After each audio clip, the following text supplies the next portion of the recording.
Didn't look like your Wi-Fi was on. No, my Wi-Fi is off. It's hardline. We're streaming. Okay.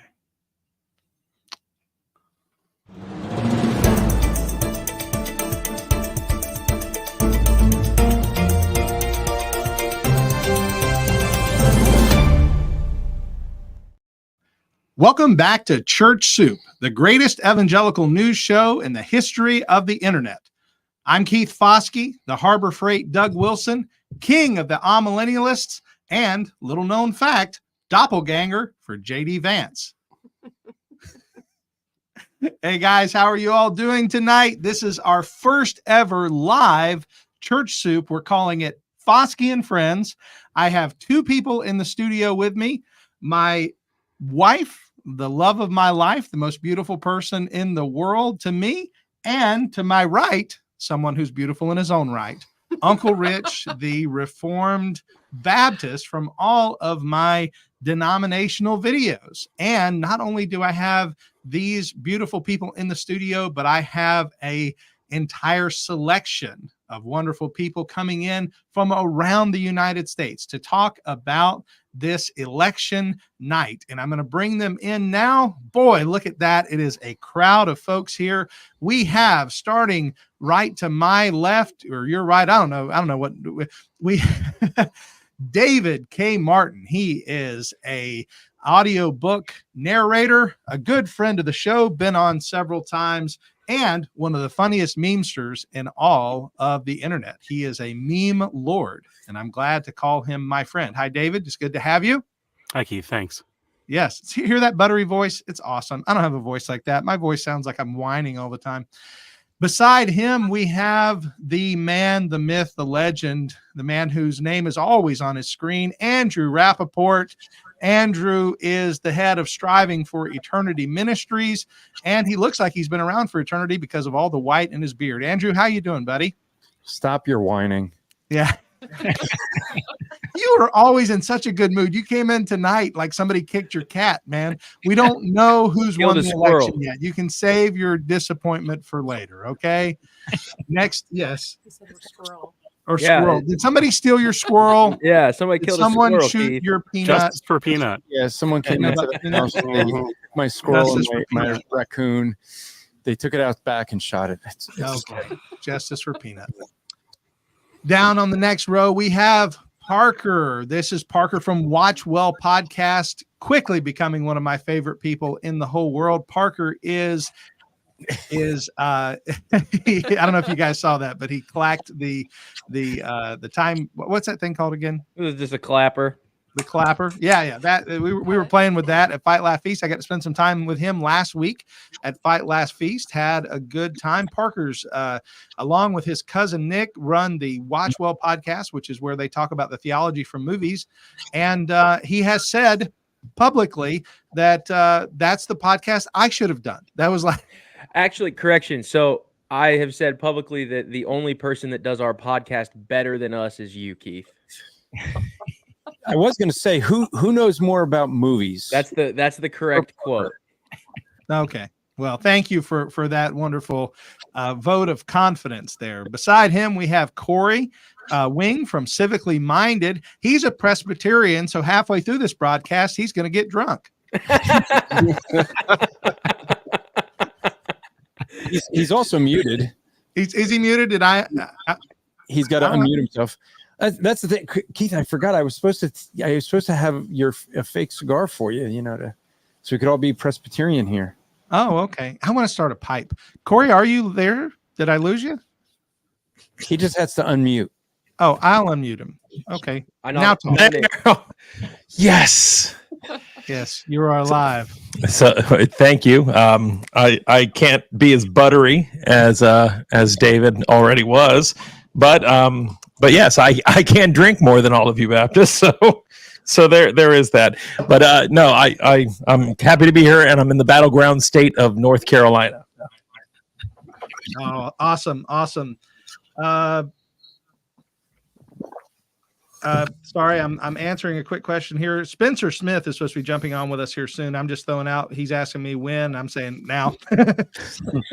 Pop in whenever and for however long. Okay, Greg just asked for the link too, Keith. Oh, okay. I'll drop it in for him. I sent it to him. Oh, you did. You're awesome. See, Yeah, this is what it's like link doing online professional for work.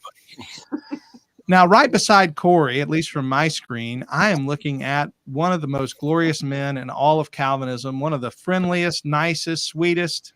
And I have to tell you about this guy. When I preached at his church a couple months ago, and the day I was getting ready to drive home, my car wouldn't start. Claude Ramsey had one of his elders come change my alternator in the driveway. Did all the work, wouldn't take a dime for it. His wife is wonderful too. Brought breakfast for us. Sat and talked to my kid. I just want to say nobody is nicer than Claude Ramsey. So, Claude, thank you for coming on the show today. And I know you didn't want to get praise for that, but I just wanted to say I'll never forget the kindness that you and your church showed us that day. That was so wonderful. So thank you. Praise the Lord. Well, that was Kenny Christopher is the elder's name. So he gets credit. And skillful. I mean, to change an alternator in a driveway. It was awesome. At an Airbnb. Yeah, at an Airbnb. At Airbnb.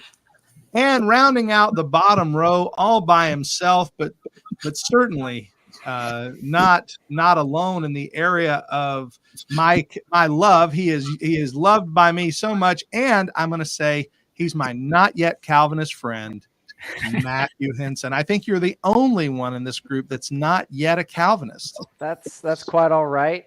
Some of the precincts we canvassed for Amendment 4, I felt very much the same way, so that's okay. It's used to being outnumbered, but in much better company and much better spirits tonight. Well, And praise he will the be Lord. Calvinist in eternity, so he's got that. I hear that a lot. That's okay. That's all right. I was going to say you didn't know this, Matthew, but we're not going to talk about the election. We're having an intervention. I knew it. I knew it. guys. It was We're coming. talking a different type of election. That's right. A different That's type right. of election. Well, let me go get my. That's good. It's not in the background, and yes, I know I look like I'm operating from a supply closet. It's just the place I have to work from. But I was gonna go get my Reformed Dogmatics off the shelf and say I'm at least reading. Okay, so I'm working on it. I am going to do one thing. I'm going to pull just you up. I want you to show everybody your shirt. Oh, that's right. Yep. He's wearing a shirt with my face on it. That Yep. means he's awesome. So- And Richard's face. Yep. And that's right. Jake, who couldn't be with us tonight, he was invited. Jake Korn, one of the original guys from CWAC, what we used to call Conversations with a Calvinist. Yep. And that's my man. And you will note that this shirt is very worn out because I wear it all the stinking time. So it's a little I just faded. you love to have my face on your chest. Okay, not weird at all. Nope. We're gonna go a different direction now. Let's go with Greg Moore from the Dead Men Walking podcast. He was on the Cross Politic, and he decided to jump over here with us. So I just want to say thank you for coming down from the ivory tower and hanging out with the common folks. I'm very thankful that you're willing to The step Harbor down Freight from your election night. yes, this is the Harbor Freight. Hey, Dollar Cross General Politics. Jeff Durbin had to show up. Set you guys straight. What's going on? That's hilarious. Yeah, man.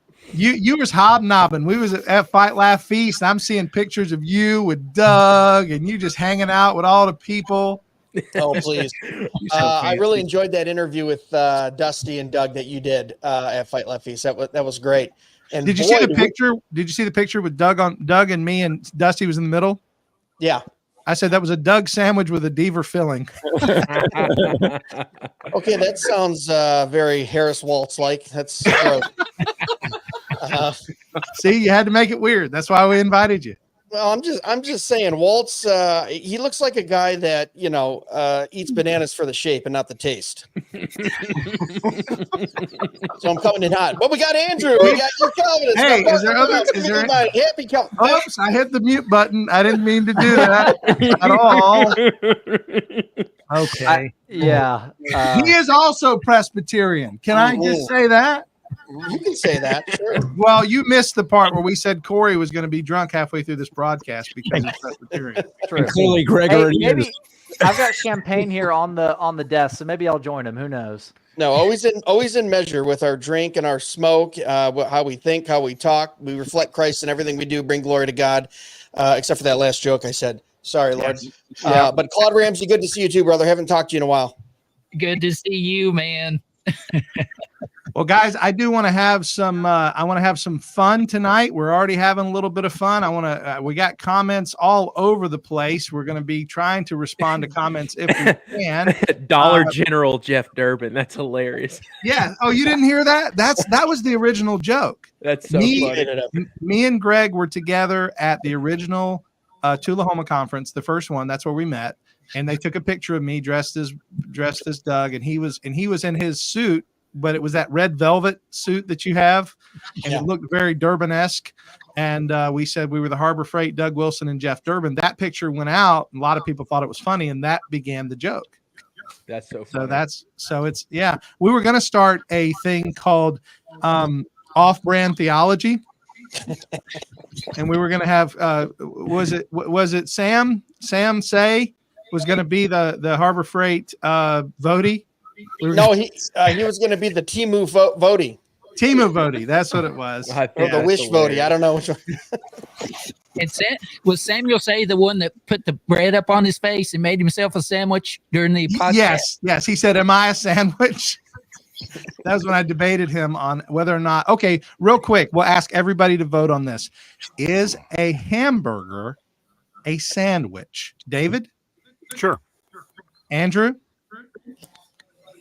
Well, it depends on definition of a sandwich. No, it doesn't. It's a yes or no question. You obfuscating man, you. Say that again. What is a sandwich? Instead of what is Easy, a Bill Clinton. Okay, listen here. You take. Oh, okay, Parker. Sure. Yes. Corey is a hamburger or sandwich. Yes. Thank you. Claude. Yes. I'm going to go with no, just to be opposite all you guys. I've got to be right. All right. Matthew is a hamburger or sandwich. I'm going to have to go back to what someone else said earlier. By what standard are we judging a hamburger as a He sandwich? stole my line. He stepped on my line. Dang it. I said you were one of my best friends, and I'm now quickly backing that decision up. I will say you have two pieces of bread and something tasty in between. It counts as a sandwich. That's what I'm Hank Smith said that. Hank Smith already. Oh, this is Hank Smith. 2 slices of bread. There he goes. Something Hank. in between makes a sandwich, which means if you put bread on both sides of Waltz's head, you'd have an idiot sandwich. Yep. I would say, according to Earl Sandwich, who invented this sandwich because he didn't have enough room on the table to play poker, yes, it is a sandwich. Was his name Earl? 100%. Go Google. Or was he an Earl? Like the Earl? Like hold on. Two things can be true at once. Google now, not Wikipedia. Okay. His usual source is Wikipedia. No, just at 1 a.m. in the morning in Waffle House, and you're annoying me. I didn't ask my 2 co-hosts that are with me. Richard is a hamburger or sandwich. Yes. Jennifer, she who is both beautiful and wise. No, just kidding. I was going to say, in our house, your decisions have to be my decisions. It's a patriarchy here. You're going to decide the way I tell you. Sounds like the same time. Keith, it is nice to see you with your beautiful wife and your bodyguard tonight, though. Yeah, it is. This is my bodyguard. As I become internet infamous, I'm going to have a guy to take care of me. He is supposed to be coming to Tullahoma with me. Nice. That's the plan. I mean, last year, I didn't have anybody ride with me. I'm going to hopefully have Richard ride with me. So according to Google, yes, a hamburger is technically a sandwich. So why do I feel a butt coming on? The definition of a sandwich in Merriam-Webster's dictionary. So there you go. Big tech tampering in our podcast tonight. I just can't believe it. I love this. How long should we Is trust a Big Google? Mac a club sandwich? That's James. That's my buddy from church. James, that was a great question. Is a Big Mac a club sandwich? All right. Okay, so how are we doing in the election? Let's actually get to what we're supposed to be talking about tonight, because if not, we're just going to keep going off the rails. So far, Trump has been called in several key states, my own state specifically. I want to ask this question, go around the room. Does anybody think that it's possible that any of the major states that have been called, Florida being one of them, Texas as well, does anyone think any of these are going to be reversed? Last year, we saw this big deal that happened in the middle of the night. There was that, the lines were going up, and then there was that big jump. Does anybody see anything changing in Florida, Texas, or any of these other major battleground states? Matthew shaking his head no. Why don't you tell us what you're thinking, buddy? Well, Fox News was absolutely infamous for calling Arizona like 7 weeks before the election or whatever last year. Basically, and I saw some jokes about that when Trump like at the Republican National Convention when he won the nomination for the Republican Party. There were some tweets out there that like Fox News has just called Arizona for Joe Biden, like that earlier or whatever. And no, I don't know that we've ever seen a major organization reverse a call. Because what they're doing is they're running basically space math and witchcraft on the remaining vote outstanding. And they're saying, all right, if there's 80% in and 20% remaining, where is the 20 coming from? Which is why a lot of races in Florida were called, even when Amendment 4 was looking like it had right at 59 and change, the Panhandle hadn't reported yet because they're an hour behind. So people were already calling Amendment 4 as a failure because the Panhandle is so conservative. So they're taking into account all that kind of information. Pensacola. Sorry? Pensacola. Thank you. Every single time it's like, oh no, we might lose by a point, and the Panhandle comes in like Helm's Deep. Like, nope, we're not doing that. Love it. Yeah. Hey, I want to just real quick. Andrew's got something for me to pull up. What is this? I'm pulling up here, Andrew. That is the current decision desk right now. New state to call is that there is another Trump is, according to the decision desk, leading by 226 electoral points to 108 for Harris. Montana just went for Trump, so they are still predicting a Trump win. Still predicting a Trump win. What were the numbers? Because I can't. It's too far away from my eyes, and my eyes are getting really bad, y'all. You're getting old. Number for Trump. Trump? Say that again. It's called getting old. Yeah, been doing that for a little while. But what's the Trump number right now? 226. 226 for Trump, 108 for Harris right now. And the magic number is 270. 270. Right?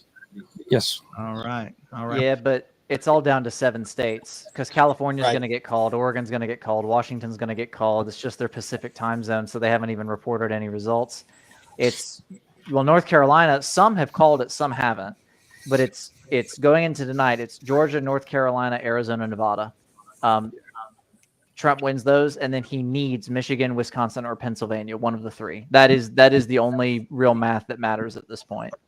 So right now, Trump is probably trending 0.5% in Michigan, in my home state. They look like he's trending 1% in Pennsylvania. So both of those are close, but very winnable for him. The New York Times. I will say this right now. He's trending in Pennsylvania, my home state. He is trending in Wisconsin. Now, the interesting thing with Wisconsin is that Wisconsin is a state where RFK sued to get himself removed from the ballot, and they would not let him off the ballot. So if that difference between Kamala and Trump is the difference of RFK, you will know that was might have been a factor. Yeah, that's a really good point, Andrew. Just to let you know, he's on the ballot in Michigan too, and right now he's at 0.4. So he's at that 0.5% margin to where Trump would actually be predicted to win by a full percent. So it's very slim margins in the swing states, and not pulling Kennedy off the ballot, it might come into contention. Mm-hmm. You know what's interesting about that? I just want to throw this out. I don't know how it works everywhere else, but when I walked in today, they printed the ballot. Like it wasn't like they printed it and handed it to me. Every ballot is printed. Where'd you go to vote? At Toys R Us? What are they doing down there in Florida? Did they do this for you? Today. Matthew, did they do it? Matthew, you're in Florida. Yeah, some old lady on an Epson printer. Actually, they're made by brother. Don't be hating on Epson. I will have you know that Florida's the third most populous state in the nation, and we knew who won by 9 p.m. So I don't want to hear it. Okay, we got all of our stuff done, signed, sealed, delivered. We knew who our amendments were going to. We knew who our electoral votes were going to. We were done in time for Jeopardy tonight, y'all. But what I'm saying, the only reason I brought up the printed ballot is they could have taken somebody off at any point because it's digital until it becomes paper, right? Yes. So why are they keeping somebody on who says I'm no longer running? Now, because the Democratic secretaries, here's Trump's biggest thing to overcome. 5 out of the 7 states that he needs to win, and he doesn't need to win all 7 of them, but the pool of the ones we're talking about. 5 out of the Democratic 7 have a Secretary of State. Democratic governor and a Democratic Secretary of State running the Yes. election. And at a 5%, 10% margin, that doesn't matter. Down around a 0.1, 0.2, 0.3%, when we're getting into some hanging chads, oh, you better believe that's going to matter. So, Yes, hanging Chad situation. I will just say, too, the New thing- York Times has an excellent election dashboard up, and they've got this needle, right, that just causes all kinds of people anxiety and stuff. It's currently predicting an 80% chance of a Trump victory right now over the whole election, right? So not any particular state. So Keith, here's a couple interesting things to note. You see in Wisconsin, Michigan, you had Colonel West, who is a Democrat who is also running for president. They sued to get him off the ballot, while they also sued to keep RFK on the ballot in those states. Now, here's an interesting thing on the decision desk right now is that New Jersey went from Kamala Harris to leaning Kamala Harris. I will say that if Donald Trump wins New Jersey, this election is over. Okay. I'm hearing some sound. Somebody in comments said that we're getting some feedback. I'm not sure whose microphones are doing. I hope it's not mine. I'm going to mute myself out. Hey, Parker, what do you think? Is Trump going for Ohio? I think he's leading there, isn't he? Yeah, I was actually just looking at that. It looks like it's leaning Ohio. I was actually going to ask you, Greg, does he have any chance of winning Michigan? Because I was seeing reports that Trump is winning 18 to 29-year-olds by 5% in Michigan. So that's his saving grace there. So when at 8 o'clock, when I started on the Cross Politic live stream, we had 8% reporting. She was at 56%. When I jumped over to you guys, she was down to 51% with 16% reporting. So the trend is down. You got to realize that 16%, most of that's Wayne County, which is Detroit, which is heavily Democratic. So I have, I feel good if she's up 5 or 6 points in the first 2 or 3 hours of reporting. That always levels itself back out because Wayne County is one of the first to start reporting with the largest amount of ballots. The whole middle of the state, which is all red, has not even been reported. So I think I saw a New York Times or Wall Street Journal said they're predicting Trump by 0.5 percentage point in Michigan, but it is going to be extremely close. Wow. I want to throw something up here. We just got a good comment that came in. This is from Sheldon.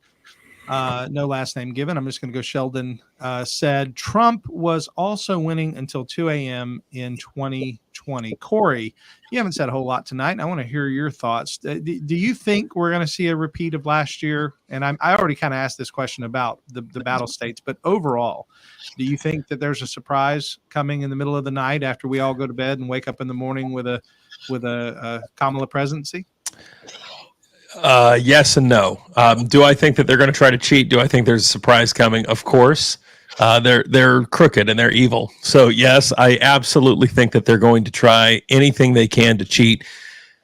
That's why getting not partisan, by the way. Absolutely. Straight in the middle. You can tell from what I'm wearing. That's right. They're going to try to cheat, but that's why it was so important to get the vote out and to do the groundwork that we needed to do, especially in swing states like Ohio and Greg's Michigan, my North Carolina. Because it's vital that we get the numbers up high enough to where ballot dump at 2 a.m. is not going to be as powerful as it was back in 2020. But again, North Carolina, where I live, is one of those weird swing states where there's no doubt Josh Stein's already won the governorship, who's a Democrat. Robinson was just too inflammatory. There was too much. It's too much to overcome. But they even where I was just watching just called it for North Carolina as well. So it looks like we're going to go Trump for president and then a Democrat for governor. So I mean there's a lot of weird stuff still to play out tonight. So I don't want to get overly excited.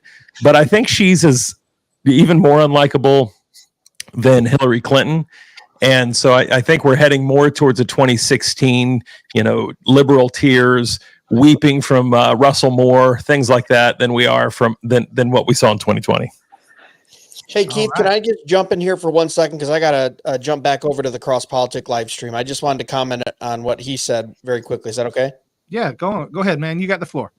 Oh, no, you don't have to give me the floor. I would just say, too, that this is a different situation than 2020 because actually, for the first time, the GOP and the Republican voters have taken full advantage of the early voting to where exit poll voting has said we're up 7-8% in just about all voting in the early vote. So it's actually backfiring on the Democrats, the extended voting in early voting times. Now, what we have to watch for that, though, is are we just chipping into the normal bump we get on election day? Because on election day, the Republicans, there's always more votes. It has always been that the Democrats lead in the early voting, and then the Republicans kind of even it out on day of.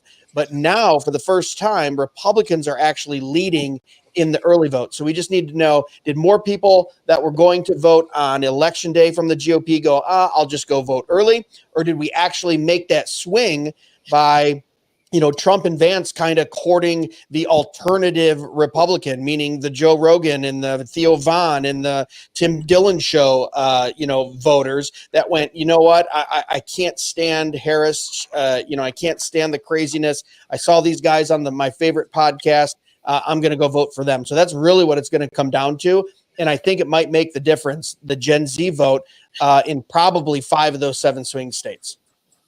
Awesome. That's an encouraging thought. Now, hey, before you go, because you said you got to go back to the ivory tower, and we understand. You've slummed it long enough. But before you go, I want to give you an opportunity because somebody just asked this question in channel. Somebody said, "Hey, what's the Happy Calvinist channel?" So I'm going to give each of you a minute to tell everybody where to find you. I know not everybody here's a podcaster. David's an audiobook narrator, but you can still talk about your website. Everybody go around the room. We'll let Greg go first because he's probably going to drop out after he does his part, and then we're gonna give everybody an opportunity to share. Real quick, they just called Georgia for Trump. Oh, they called Georgia for Trump. Let's go. Hey, in fact, while we're doing this, some y'all shout it out. If you see something and it's solid, shout it out. Okay, Greg, you're on, man. Give us all right. Very quickly before I take off, my name is Greg Moore. I'm the host of the Dead Man Walking podcast. You can find me at dmwpodcast.com. But if you're trying to pick a new podcast, put me low on the rung. I want you guys listening to Your Calvinist. I want you listening to Watch Well with Parker Brown. I want you listening to Happy Calvinist with Claude Ramsey. And I want you listening to Striving for Eternity with Andrew Rappaport and Civically Minded. You guys have a great group. You're having a lot more fun on this stream than I am, but go do it, guys. Have fun. Well, God bless you, brother. Thank you for coming in. We love you. And we'll Love see you, Greg. Greg, see you guys. Love you, man. All right, my friend. Now, Matthew, I know you are you're not a podcaster. You're one of my team. You're my team member, but you're also an elder at your church. So do you have anything you want to shout out for your church? I spent 13 hours on my feet today, guys. I'm surviving off the adrenaline of the fact that we killed Amendment 4. So that's like, I listen, I care about the presidency. I care very much about the Senate. This matters to me, but like, that was the thing for me living here in Florida is we had to kill that one, and we did. And so as I did in pre-show, because I still have some in here, this is a mini bottle of champagne and a toast to be poured to the fact that we have defeated this amendment. Now, something that was said, because I went right to an elders meeting after that, was pray that God would grant us repentance because 57% of our state said this is a good idea, right? So we've got some work to do. All right. They'll be back in 2 years. They're coming again. So I'm happy. I'm elated. We beat the weed amendment too, which is great. But at the same time, I recognize that it's just one small part of a much larger piece. This was the first time our church, just a shout out, I'm an elder at Switzerland Community Church in St. Johns County. It was the first time we had really engaged a political issue, so to speak, because to be quite honest, our whatever ology you want to put on the end of it wasn't all that great in understanding how the state is supposed to respond and all of this kind of stuff. And I know that gets into the CN stuff, and I'm not interested in going there, but we finally got it distilled down to where it was, this is one issue on a ballot. It's not a candidate. We're not having character debates. We're not having policy debates. We need to stand on truth here. And so every single elder from the stage, when they discussed it, said, go and vote no on this abominable thing. Go take it down. And that's exactly what we did. And it was a real turning point for our church, and I appreciated it. Amen. Well, thank you for sharing about that. And if anybody's in the Switzerland area, not Switzerland, hold on. You know, Is Switzerland a country or could do that. I know they're neutral. okay, yeah, Switzerland, a la south of Jacksonville. I would like to point just two things out that I've noticed, sort of hot election news. Decision Desk projecting Republicans have a 99% chance of taking the Senate, which is very, very good, because even in a Kamala presidency, that would blunt any Supreme Court stupidity that might happen. Number two is that betting odds, which are very sketchy and should not be relied upon for any kind of prognostications, both have Donald Trump well over 90% likelihood of winning the night. The New York Times is sitting at about 82 right now. So Nice. All right, Can I Mr. just jump in real Yeah, quick? please. I You think have a Florida podcast you want to share? liberals right now. I'm just- I'm part of your team.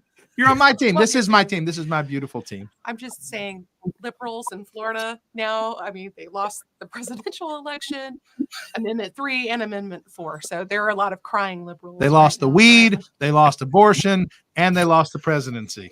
Oh, can I point something out about that? What was fascinating where the vote came from. So everywhere in Florida, Amendment 3, for those who don't know, was the legalized weed for all time, all places, all cases, and it was horribly written and a bunch of other stuff, right?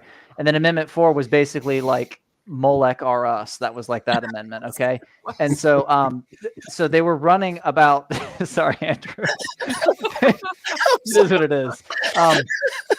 So they were running about he's just dying.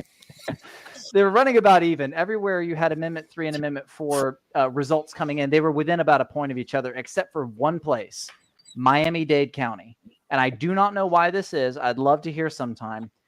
Everywhere else, if it was, they were within a point. In Miami-Dade County, Amendment 4, which would have made all of the abortion available at any case for any reason, ran at 60% yes.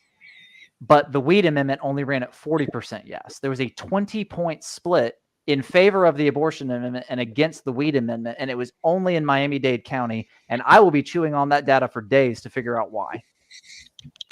Awesome. Well, let's keep going around the room. Claude, tell us about yourself, because somebody asked, where's the Happy Calvinist channel?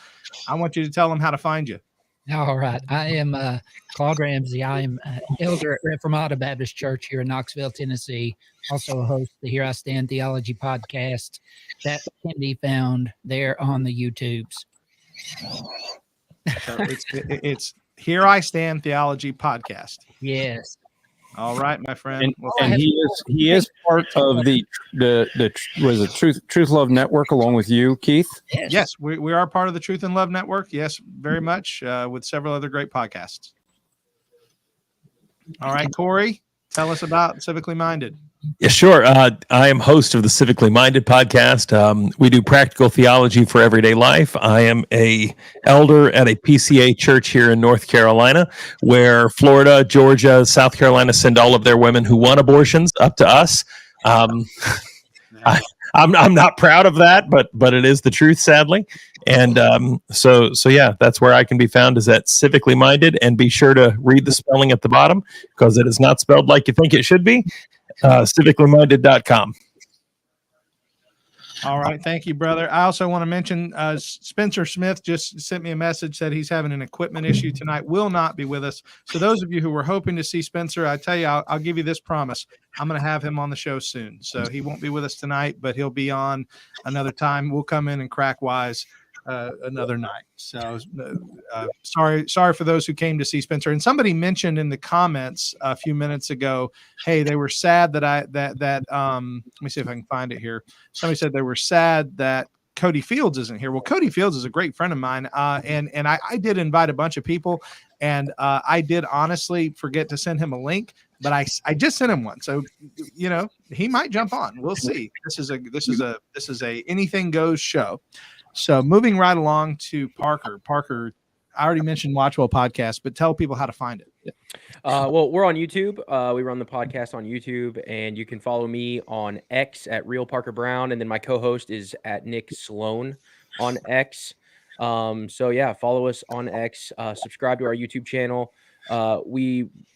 We engage movies biblically. That's essentially what we do. In a fancier way, we apply presuppositional apologetics to film, and we pull the theology out of film, and we review the movie And then we, like I said, we try to engage it biblically. So we're bringing death to the passive consumption of entertainment. We want to engage actively and watch well. Awesome. Hey, you sent out your link to your Doug Wilson interview. Is that out yet? Not yet. Not yet. I posted it. I scheduled it for Thursday. So. Oh, okay. Okay. I clicked on it, didn't work, and I was wondering what it was. Yeah. So Brandon actually gave me some advice. He told me to take it down so that it wasn't competing with all the election stuff. It was like 4 o'clock, 5 o'clock, and I forgot that the election was happening because I voted a week ago. So yeah. That's a good point. Brandon, the man he's mentioning, for those who don't know, Brandon Wood is the producer of Eschatology Matters and a good friend to most everybody in this room. So Brandon's awesome. Spent some wonderful time with him at Fight Lefties as well. All right, Andrew Rappaport, you does anybody not know Andrew? Andrew's been around. He was friends with Methuselah. He's been around for a while. But Andrew, tell us where you where people can find you. And Usually, I'm just if anybody thinks I'm being mean to Andrew, y'all should hear us at a Buffalo Wild Wings. I mean, honestly, I got raptured. I didn't pay the bill. That's right. Yeah, he was the model for that video that I made where the dispensationalist raptured. And to his credit, Andrew always tries to pay the bill. So we love Andrew. Hey, I'm trying to fit in. I got my reformed beard on. That counts. I'm not dispensational anymore. I got a beard. By the way, it looks great on you. Keith was making fun of it, but it looks good on you. No, you tell him, Andrew. Did I not tell you that you should keep the beard when we were together? You did several times. You even offered to call my wife and convince her. Yeah, because she doesn't want you to keep the beard. What do you think, honey? You think Andrew's better? Well, you met him in person? Okay, it's hard to tell from this small. Yeah. Even if I make him bigger, it's not going to do a whole lot. So. Don't do that. Yeah. All right. So tell people how to find you, buddy. Well, the best place to find anything I'm doing is strivingforeternity.org. As far as the podcasts, the two main podcasts I do is Andrew Rappaport's Rap Report. That's rap with 2 P's. So just search for Rap Report. That is a weekly podcast where we deal with things of, really what we're dealing with is things that are, dealing with interpretations, applications for the Christian life. And then on Thursday nights, I do a live stream, Thursdays, 8 to 10 Eastern time, where we do Apologetics Live, and you can get that at apologeticslive.com. Nice thing about that is you can ask me your most challenging question you have about God and the Bible, and I guarantee that I can answer every question that everyone has about God and the Bible. And if you doubt that, you just come on in, ask me your hardest question, and just remember one thing: I don't know is a perfectly good answer. Who wrote Hebrews? I don't know. All right. I thought you were going to say you were going to give him my email address. Well, I usually save that for the hate mail, actually. But,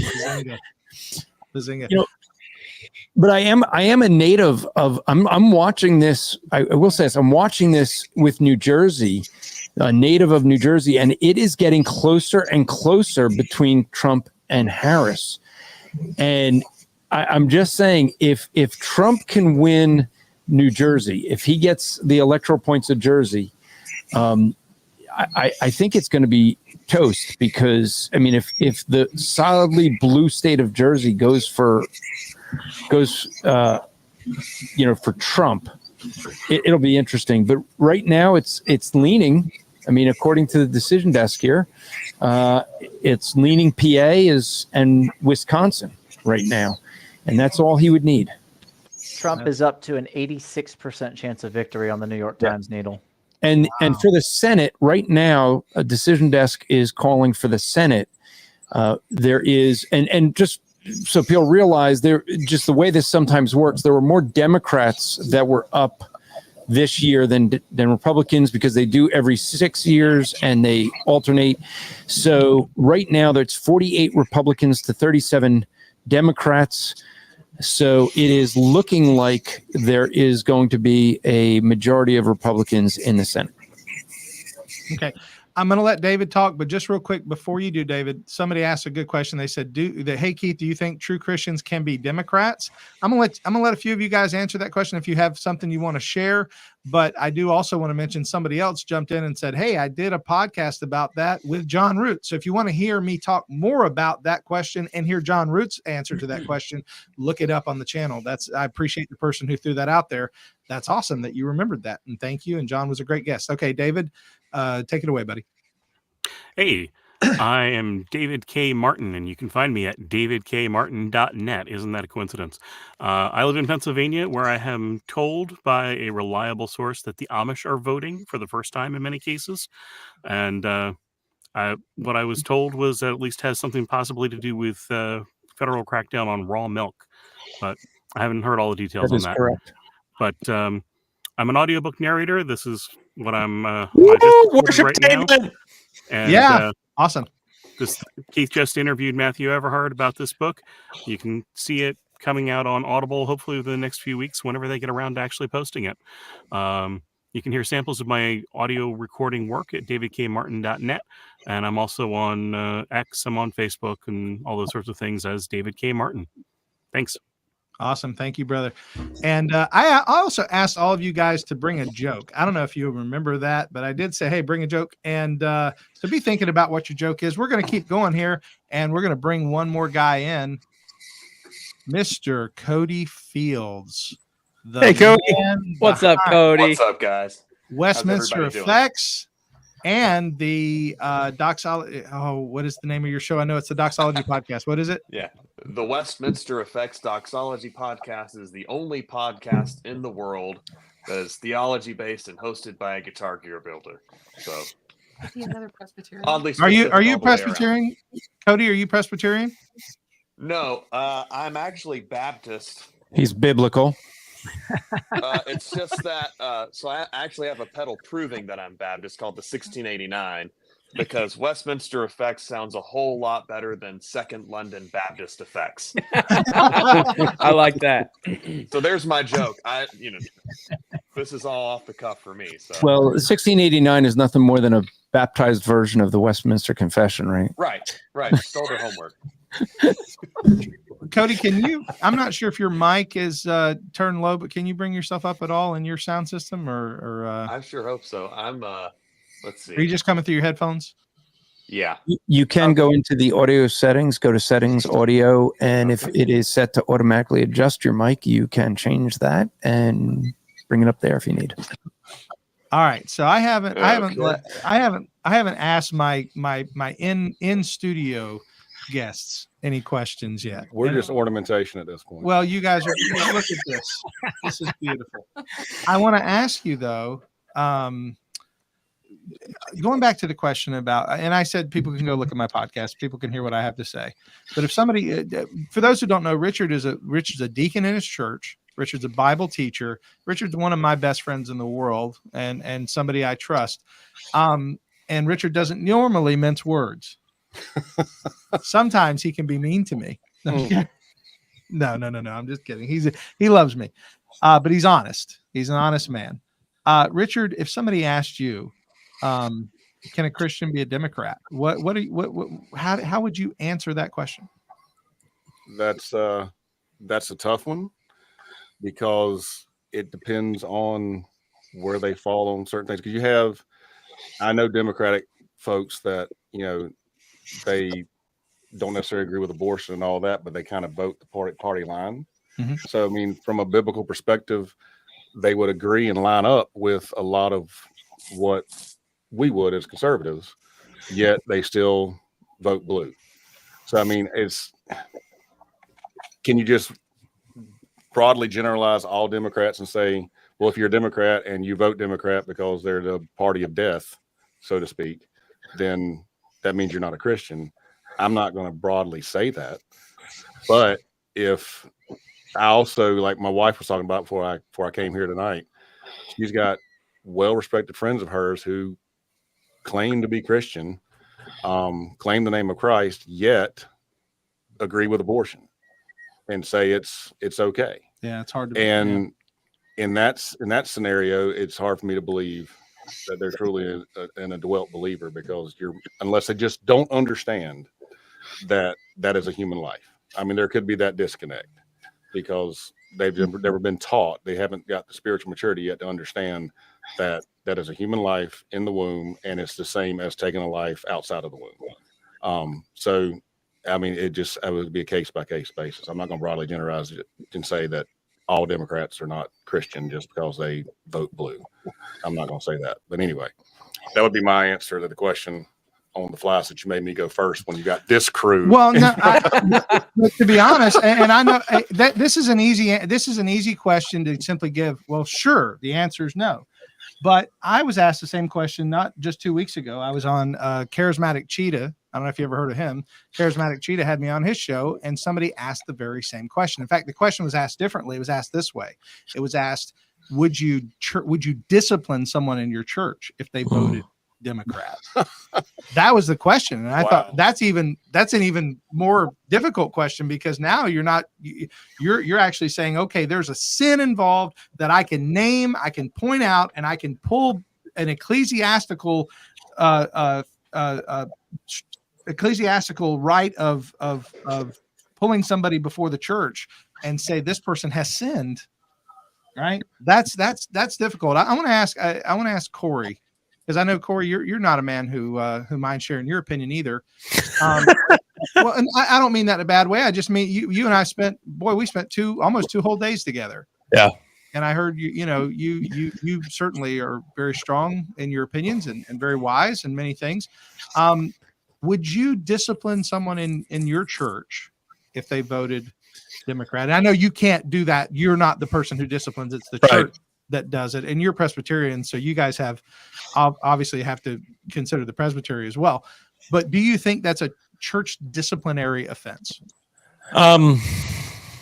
So the churches do have autonomy to discipline our own cases in-house. So we could, and I have been on cases where we've had to perform discipline. And as anyone in the chat would say, that those are the worst and kind of best days of being in that position, because you love the person enough to do it, but it's hard to do.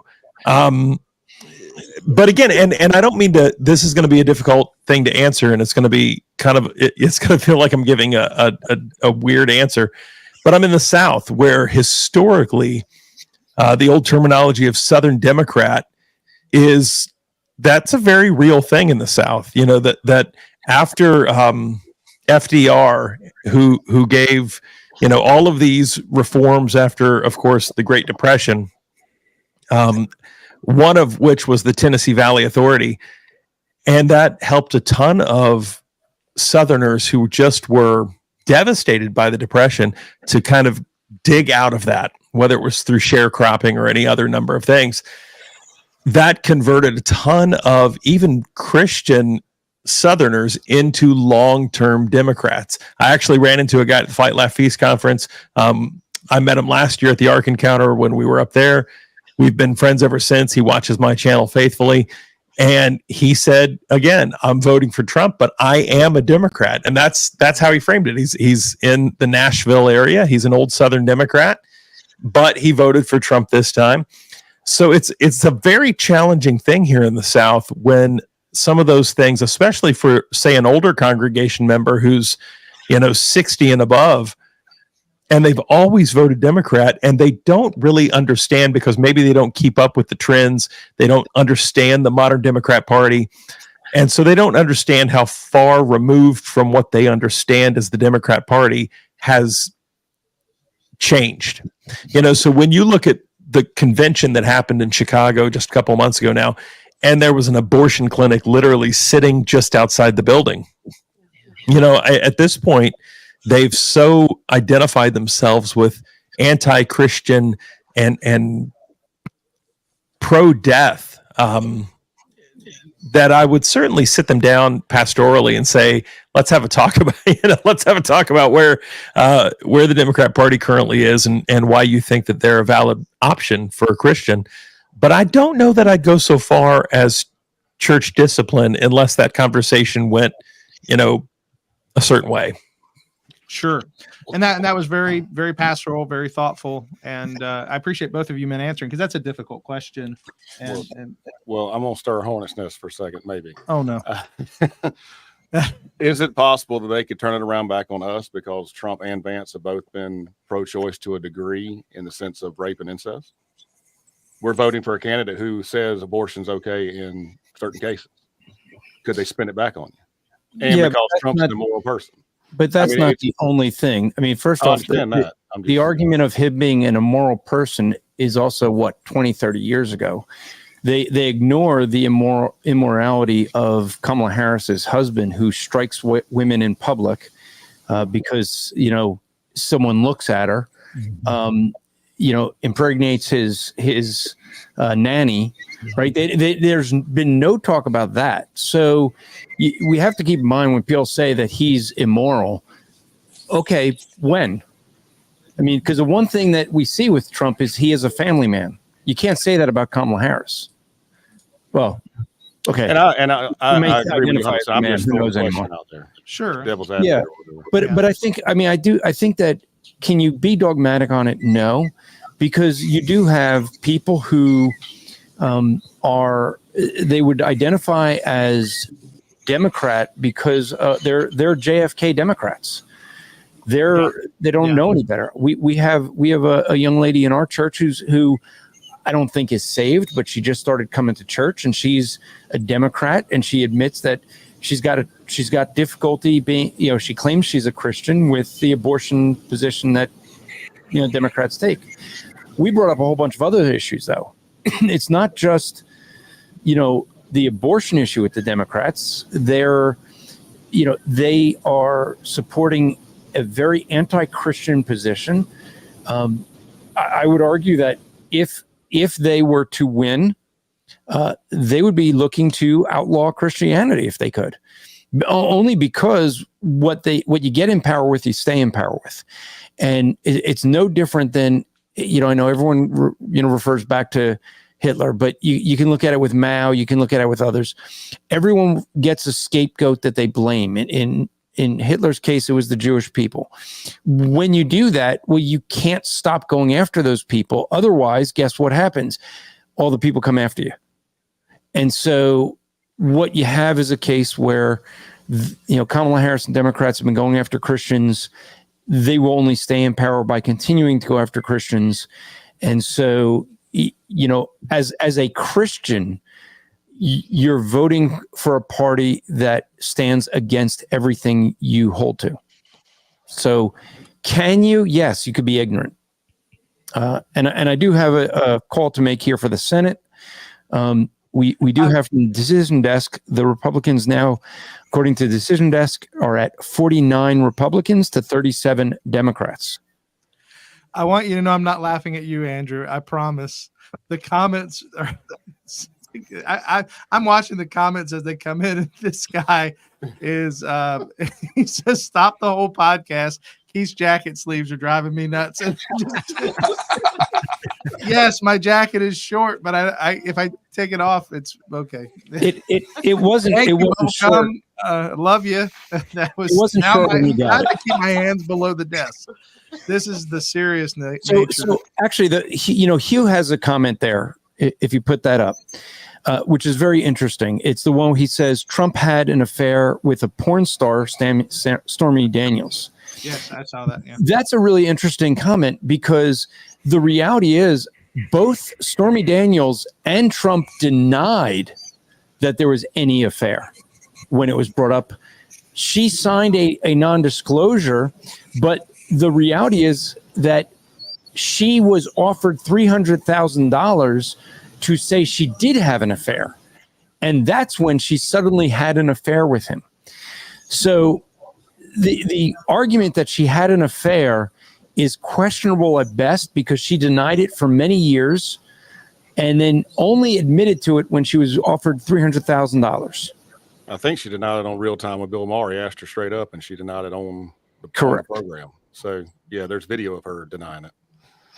So someone is saying I'm being ridiculous. All sins are equal for punishment, and Trump has many. Okay, does Harris have many, or is it only Trump? Okay. Well, I just real quick, I think about the parable in Matthew chapter 21. It's around verses 28 to 30 or 32. And the parable is Jesus says, you know, man has two sons, and he says to the one son, go out into the vineyard today and work. And the son says no. But later he goes out into the vineyard and works, even though he had said no to his father. And then the other son says, sure, Dad, of course, I love you. I'll go. And then he does not go into the vineyard and work. He disobeys. And he says to the Pharisees, which of the two was more obedient? And they, of course, rightly say, well, the one that went. And that is what I view of Trump.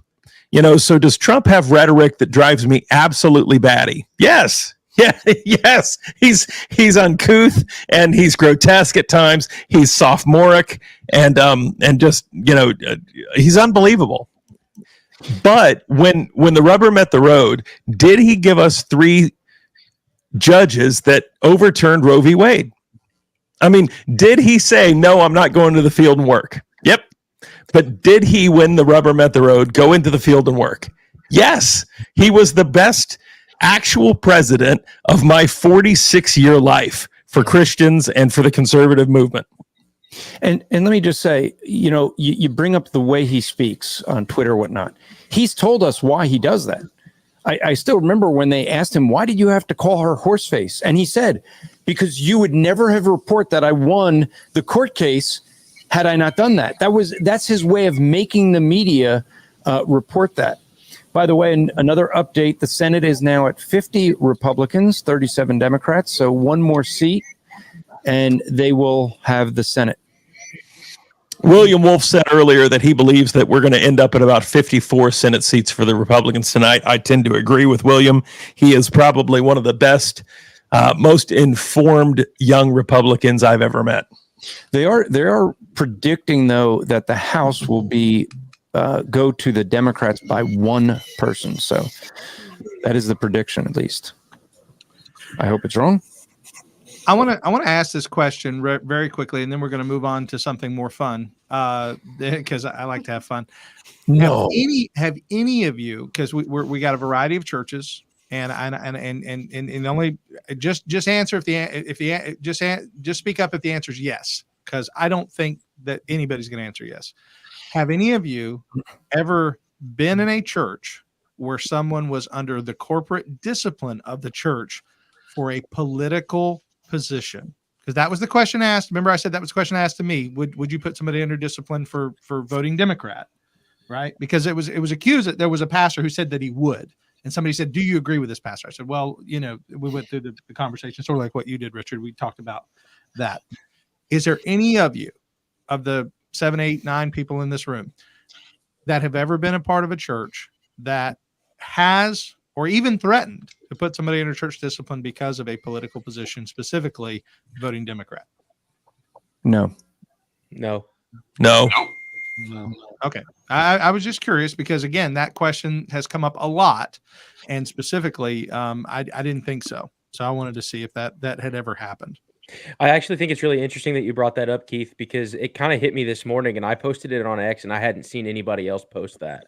But that I specifically asked on X, I made a post and said, calling to pastors, would you place someone under church discipline if you found out that someone voted Democrat?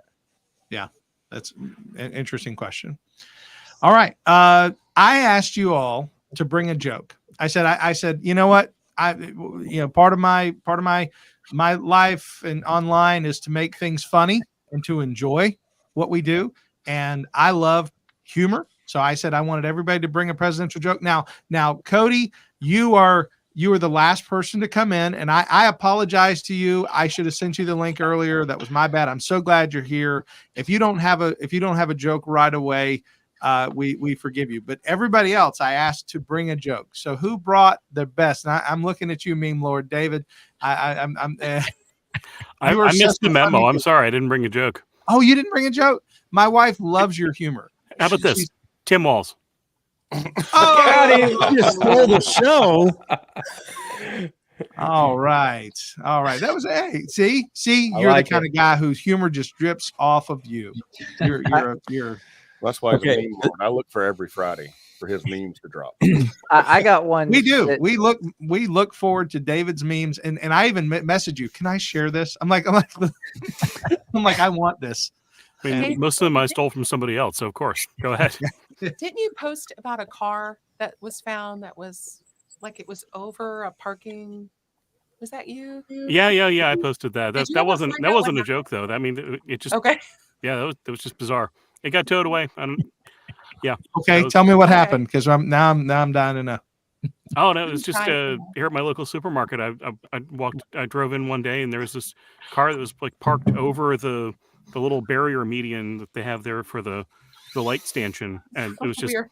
the car was up and over it and straddling it and had just been left in. Nobody there. How did it get Somebody just there? abandoned their car in the parking lot with a looked like the front axle was busted. It was bizarre. Okay, now I need you to go and find that and do like what Andrew did. Put it on the screen so I can show it to everybody. Do you know how to do that? I don't. Sorry. Okay, don't Oh, worry yeah, about it. Just get it and hit share or present screen or share screen. All right, we'll go to Claude. Claude, did you bring a joke for us? Yes. So, in what state was George Washington born? Is this a joke? Or is it a You quiz? asked for a joke, right? Yeah, I did. I asked for a joke. What state was George Washington born? Washington born. Naked, Naked, just like the rest of us. Is that what it is? Yes. Did he get it? Yes, he My did. man. Rich, my brother. Hey, that reminds me of something funny. I remember one time hearing a conversation about, the Bible talking about naked you came, or somebody. Is there a Bible passage that says naked you came in the world, naked you return, or something? Something. Job to that- 121. Yeah, naked I've come into the world, and naked I shall return. The Lord giveth and the Lord taketh away. Blessed be the name of the Lord. That's Okay, right. I thought so. I thought just couldn't think of what it was right off. And Corey and I has the remember- whole Bible memorized. exactly. Do not. He is the smartest man in the room. I don't know. I would wrestle him maybe between a few of you guys, but he's a pretty smart guy. But I just remember hearing people argue about whether or not that means you should be buried naked. And that verse, because it says naked you came in the world, naked you'll return. And they're like, well, Because should that's you the not? important part. Well, what would that do to open casket funerals? That's what I was thinking. It's like that just made the funeral a whole lot more interesting. All right. Oh man. Jennifer, did you bring a joke? I do not. You did not bring a joke. You didn't even know about it. I forgot to tell you. What's the problem with political jokes? They get elected for president. Oh, okay. I think I just Get looked 'em. that up 5 seconds ago on my phone. So. I think we're on the same page. I got one that sort of came about organically today, Keith. Okay. So me and my buddy Rob were out. That's what I said. We were out from 6:30 this morning until polls closed at 7, doing poll greeting and sign waving. And I had a megaphone, and we were doing all kinds of stuff out there, advocating against Amendment 4. And midway through the day, I had this idea for a joke, and I kind of wanted to see if it would work. And I said, we're both, waving at everybody and all that. And I said, Rob, I think only women are going to vote in favor of this amendment. And he says, nah, man, there's got to be a few men who are going to vote yes. And I said, indeed, women of both genders. Nice. Nice. See, you're going woke on us. Many such cases. All right. Parker, did you bring a joke? Well, I guess my joke was something along the lines of if any live stream was going to stream until Trump was the election was going to call for Trump, that the stream would break all streaming records because the Democrats won't certify the election. Which I don't know how funny that actually is. Interesting after the Yeah, that's evening too real. 2020. That hits. That's like, yeah, little too real. yeah, too real. Too real. All right, Andrew. Well, the only thing funny about me is my looks, so I'll go with trivia instead. Okay. So, who do you guys think was the first president born in a hospital? First president born in a hospital. Ronald Reagan. Wrong? Okay. I just Kinda guessed. I thought it was going to be ridiculous, and I thought that sounded ridiculous. So What do you guys think? JFK. I was gonna say that. That's what most people think. It is still wrong. Teddy Roosevelt. Wrong. George Washington. Wrong. I Corey mean, Wing. I think David is the only one that hasn't answered. You're David on mute. muted. Jimmy Carter. You are correct, sir. Jimmy Carter was the first president ever born in a hospital. There you go. Very, very, very cool. And if you've seen him recently, he needs to be in a hospital. So, Keith, That's for me. some election news here, I know this is going to shock everyone, but they just called California for Kamala Harris. I know that's a shocker. What?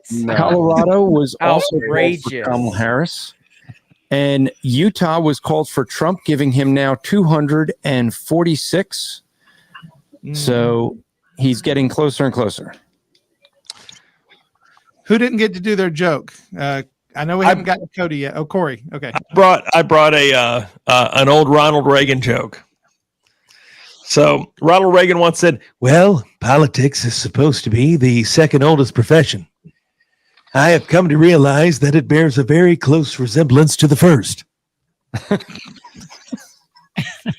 That's a pretty good Reagan, actually. That's I was gonna say that was That's close. that was a good Reagan I'll take and a it, good Corey. joke.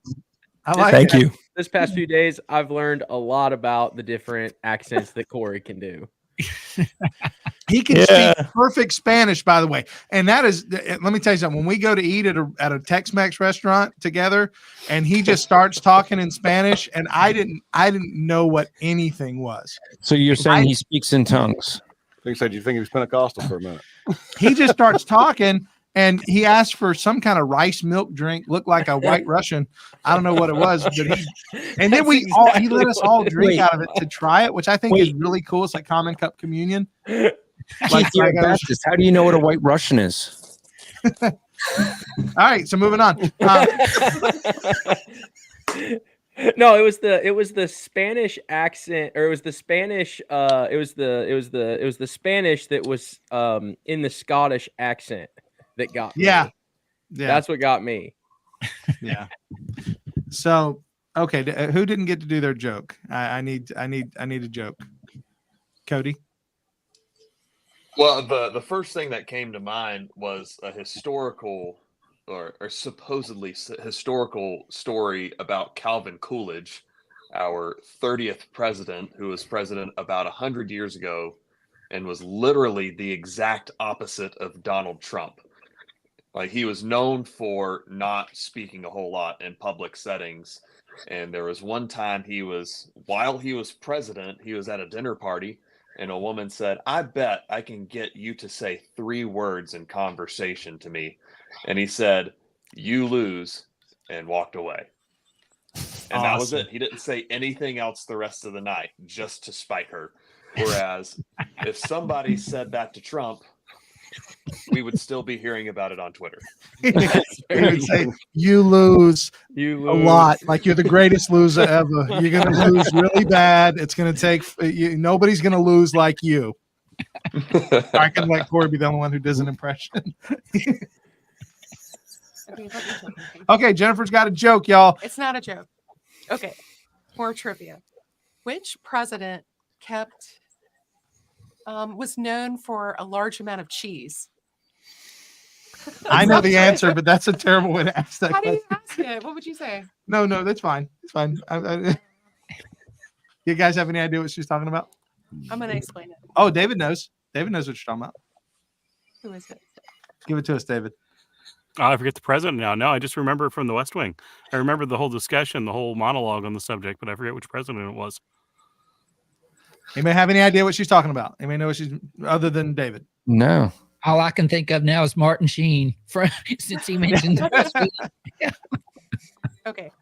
On February 22nd, 1837, President Jackson had a 1,400-pound block of cheese, like his bust, I think that's what it said, delivered to the White House for an open house with thousands of citizens, and they discussed the issues of the day while carving off pieces of cheese for the people. I mean, I was trying to picture that. If Trump We've offered we've that actually today, talked about this a lot today. Okay, So see what the Matthew wait- Easton. Matthew Easton has a pretty funny joke here. He asked the question, "What do you call a black man that flies a plane?" A pilot, you racist. We've got to Andrew can stop. Andrew has to stop listening, going into the comments. Take Andrew's ability to go into the comments away. All right. So was that everybody? Did everybody get their joke? Matthew, did you do a joke? You did. Or did you? Okay. Did anybody not get to do their joke? All right. I didn't bring a joke. I told everybody else to bring a joke. I have a story to tell you. And this kind of goes along with Jennifer. Wait, you what? set the rules and then you break them? Well, it's a Okay, Kamala Harris.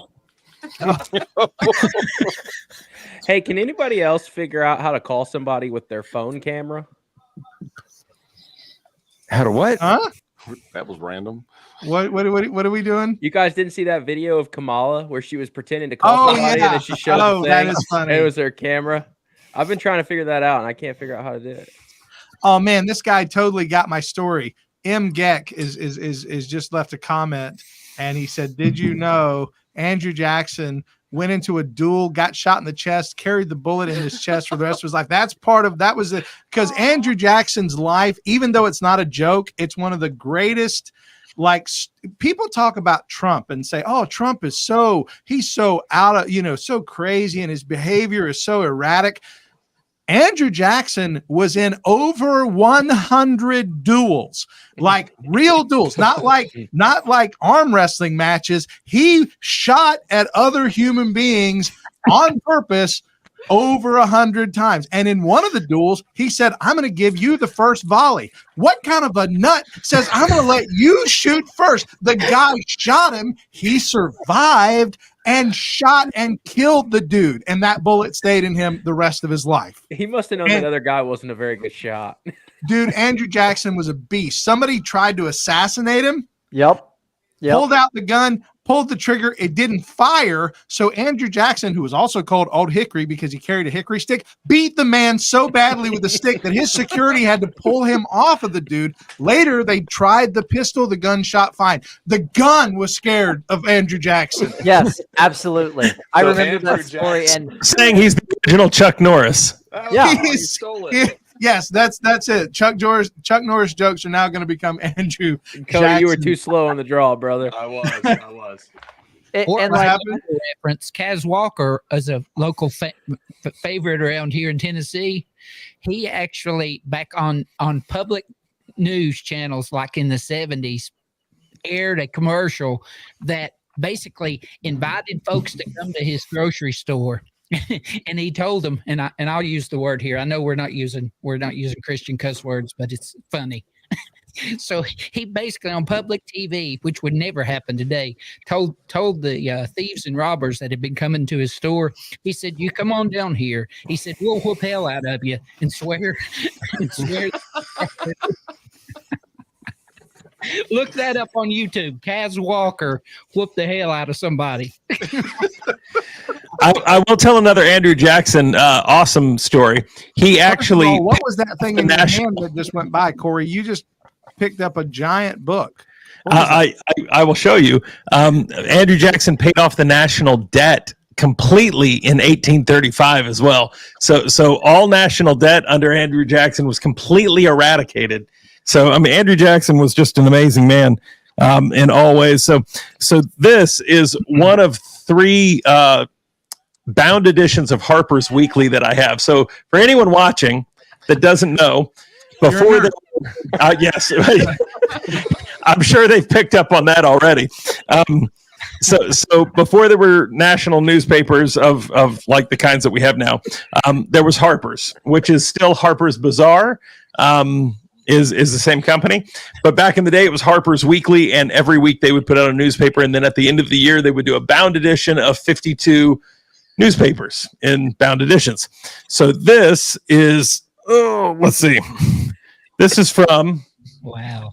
1865, This is the year that the Civil War ended. So You are inside starting this, to scare me, just for the record. you're welcome. You're welcome. So this is actually from 1865. It actually has a what's called a woodcut of the funeral procession of our 16th president, of course, Abraham Lincoln. And so a woodcut is, before there was photography, they would actually get artists to carve into the wooden or the pulp of the paper. And so in here is a woodcut of the funeral procession of the president. And I have one from 61, which is the first year of the Civil War, and 63. And in 63, there is a copy of the Emancipation Proclamation. So I'm kind of into this stuff, needless to say. You think? I thought you were going to pull out Andrew Jackson's Bible there for a second. I wish. I like do, this. however, have a Geneva Bible I from the was 15th. really wanting, Keith. I'm so glad you put that on the screen. I was hoping you were going Is to bring this that up. civically minded person where you get your Presbyterian meme character? It is now. If I ever It is. want to know what a Presbyterian would say, I'm just going to send Corey a message. All right. One other quick. Thank you for sharing that. Did you? I don't want to cut you off. Did you have something? No, my nerd fest is over. Okay. No Another one president. believes that. Just another presidential fact. I brought several presidential facts here. Teddy Roosevelt, according to this source that I was looking at, was shot during a speech. It was a 90-minute speech, and he was shot.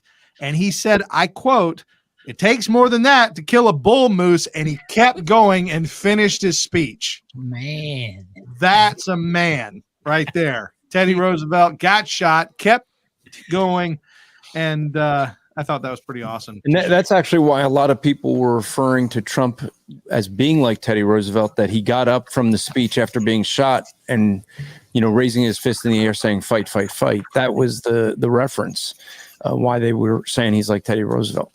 Oh, Keith, wow. one other note on Andrew Jackson. At the end of his political life, one of his most famous quotes was, you talked about him dueling people and beating an assailant so much that the guards had to pull Jackson off of the assailant. One of his most famous quotes was, "I only have two regrets in life. I did not shoot Henry Clay and I didn't hang John C. Calhoun." I didn't kill enough people. Commentary. That's right. In a life rich with murdering people for little to no reason, Jackson's only regret was that he didn't kill quite enough people, such as Calhoun, who, it should be noted, was his own vice president. I mean, who among us hasn't felt that way? Let's be honest. Well, I think Joe Biden felt that way, but Dude, this tweet right here. I'm sorry, I just got to throw this one in here. Kamala can still win if Mike Pence has the courage.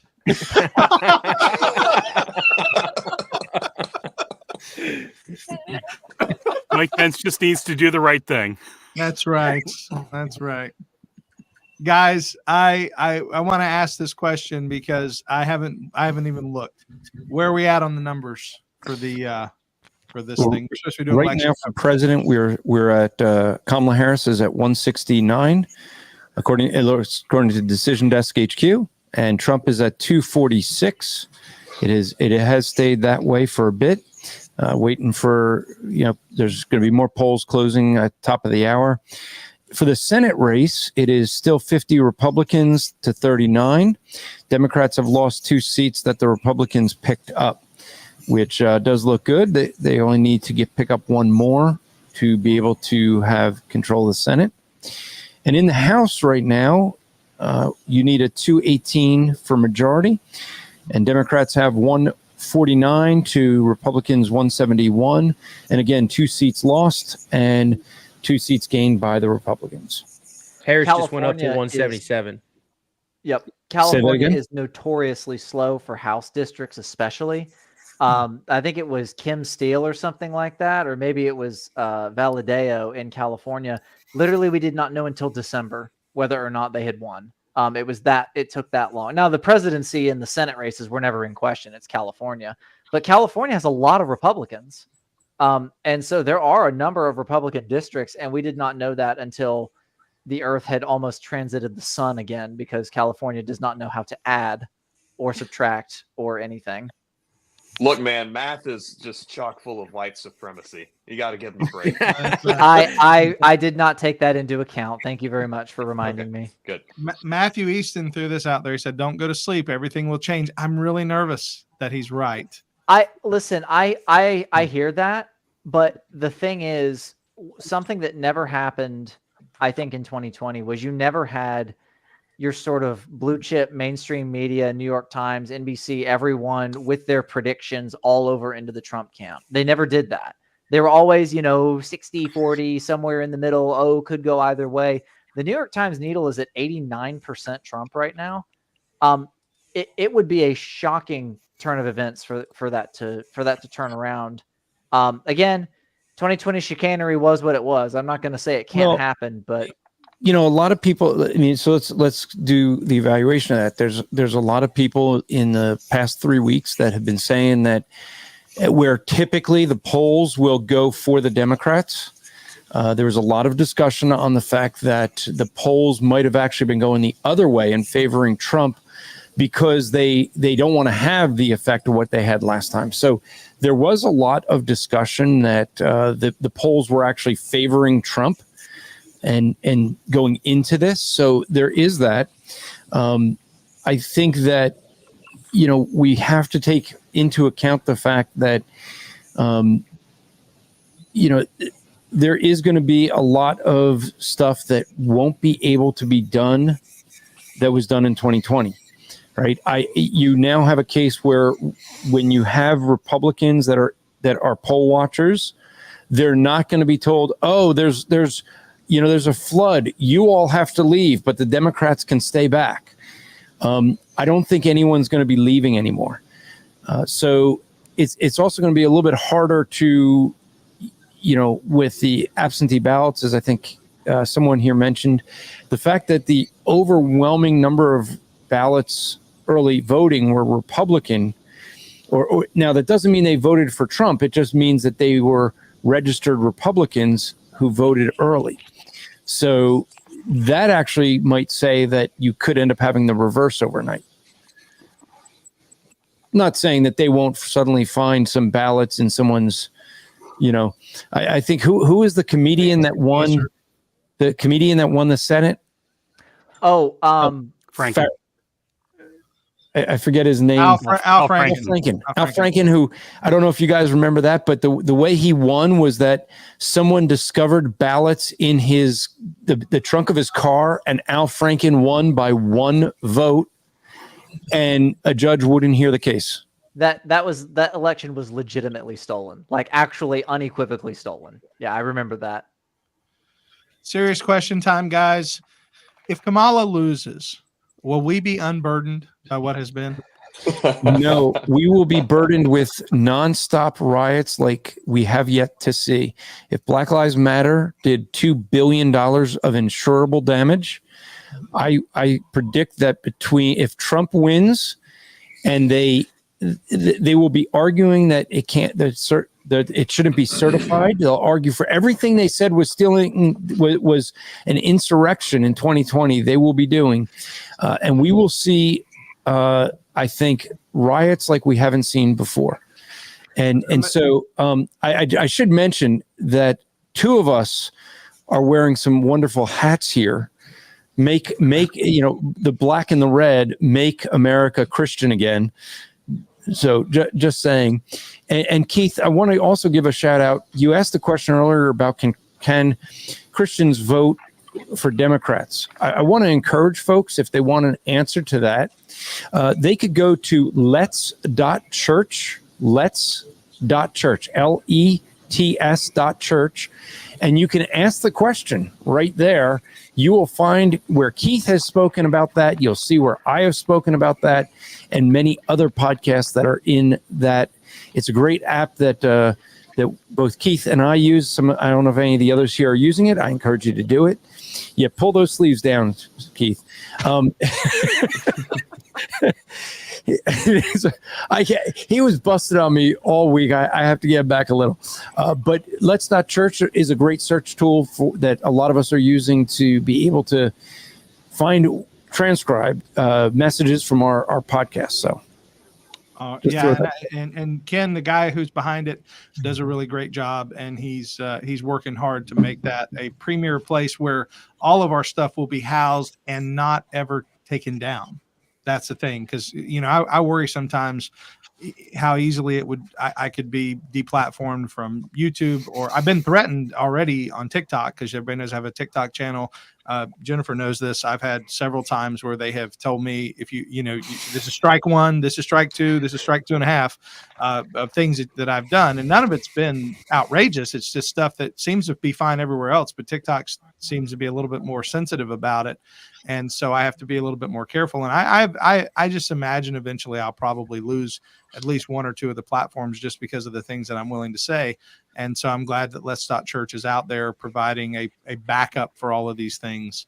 And so Ken's doing a great job for sure. So you're saying the Chinese don't like you? Maybe you should start eating more Chinese food or something. Or he could just be Eric Swalwell, and well, we won't finish that joke. But those who know. I had to take a video on TikTok down 2 or 3 days ago. It was a video of a voting machine, and the person was, I'm sure you guys saw it in Kentucky, where the person was clicking on Donald Trump, and the voting machine wasn't allowing the person to select Donald Trump. And then at the very end, he clicked on Donald Trump one final time, and Kamala got selected. Yeah, I saw that. And then they made me take it down. So with that, Keith, let me share a different thing for folks. What we had in Pennsylvania, while you and I were at the Fight Laugh Feast conference, this actually showed up on the. If I'm sharing it, see, yeah. So if you put this up, okay. This was actually on the. This was the second time Pennsylvania did this, but this was days before the election. Channel 16 declared that Kamala Harris won Pennsylvania by 5%. Whoops. Yeah. And now I want you to notice this is during a NASCAR. The first time it was during a reporting of some news. So this is. Wait a minute. That is Formula One car, my friend. Yep. Oh, well, okay. Just to be clear, if you've seen the Ballad of Ricky Bobby, you will know the difference between Formula One and NASCAR. So just continue. Yeah, but I mean, the thing being is, I think that's when you'd have more Republicans, watching. So, by the way, Chance from 1689 Cigars just sent me a text. He said, "If Trump wins, I am smoking a cigar tonight. I wore that hat when I voted today." So he wore the Make America Christian Again hat while he went to vote. So 1689 Cigars, they were there at the conference this week, providing some cigars to folks. So if you smoke cigars or Presbyterian, go to 1689cigars.com. Hey, I love how you just conflated being Presbyterian with smoking cigars. Wait, since we're talking about all kinds of. Notice no Presbyterian disagreed with me. Hey, and Chance is a great guy. 1689 Cigars is great. And since we're talking about stuff like that, don't want to forget, I'm sponsored by Tiny Bibles. So I'm going to throw that out there. Go buy yourself a Tiny Bible and use Keith as your coupon code, and you'll get a percentage off. And the guys over there, Martin specifically, the guy who sponsored the show, is a wonderful man, and he sells the smallest printed Bible on the market. It's cool. And many of us who listened to your podcast came up to you and said, "Hey, can we see this tiny Bible you said you would bring?" And I want you to know, Andrew, I wasn't going to mention that I forgot to pack the tiny Bible. The one thing that I could have packed very easily, I forgot. But thank you for letting everyone know that, everyone in the world who's now listening to this, that I did forget. So, all right, I'm going to see you in a couple months, and I'm going to noogie you good. I don't know if you've ever had a noogie. I imagine in your middle school years it probably happened. I mean, did you ever get a wedgie? It's going to be the battle of jiu-jitsu versus karate. The No, one it's going to be a advantage I- battle of 3 times your size. You can My bring fast all leg. you want. I think I can outrun you. Yeah, now that I think. Hey guys, we are at 1.5 hours. I didn't say how long this was going to go. I do think we could keep going, and I'm cool to hang out for a little bit. I know my wife's getting tired. Here's what I want to do. I'm gonna play something that I think is important. This is a gospel message that I put out on my videos. If any of you guys want to check out at this point, you are welcome to. If you don't want to check out at this point, we'll stay on for another 15, 20 minutes, see how things go, and just have like an after show for the next 15 or 20 minutes. But if you do decide to leave and you want to leave, I want to thank everyone for being here right now, just in case anybody drops out. Jennifer, I think you're probably going to drop out at this point. Right? Thank you, Keith, for hosting. Yeah. Hey, I'm glad. Thank you all for coming. You guys are my friends. I'm very thankful for every one of you. David, Andrew, Parker, Corey, Claude, Matthew, Cody, you guys are awesome. Cody, I want to say this, man. I've only been around you twice, the 2 times at Fight Laugh Feast, but I feel like you're a real friend, man. I really enjoy being around you, and thanks for jumping on tonight. Are you there? Did I lose you? I think It looks like he's frozen. Cody's frozen. He didn't hear me tell him my Man, a wonderful best compliment undying that he love. didn't hear. Doesn't even It count now. was recorded. Yeah, he'll hear. That's it. Because I'm right, saving that's that right, part that's right. where he called me a friend, so I'm saving that for. Yeah, I love all you guys. So I'm gonna play this. If anybody wants to drop out, you can. And God bless you. And hopefully tomorrow we'll all be celebrating. Hey guys, I just want to quickly say thank you for watching this episode. And if you're enjoying it, please hit the thumbs up button. If you're not enjoying it, hit the thumbs down button twice. Also, if you haven't already, please subscribe to the channel. It really helps us out. And some of you've asked about how to support the channel. If you'd like to support us, you can go to buymeacoffee.com/yourcalvinist and leave a donation. Most importantly, we want to make sure that everybody who hears this podcast hears the gospel.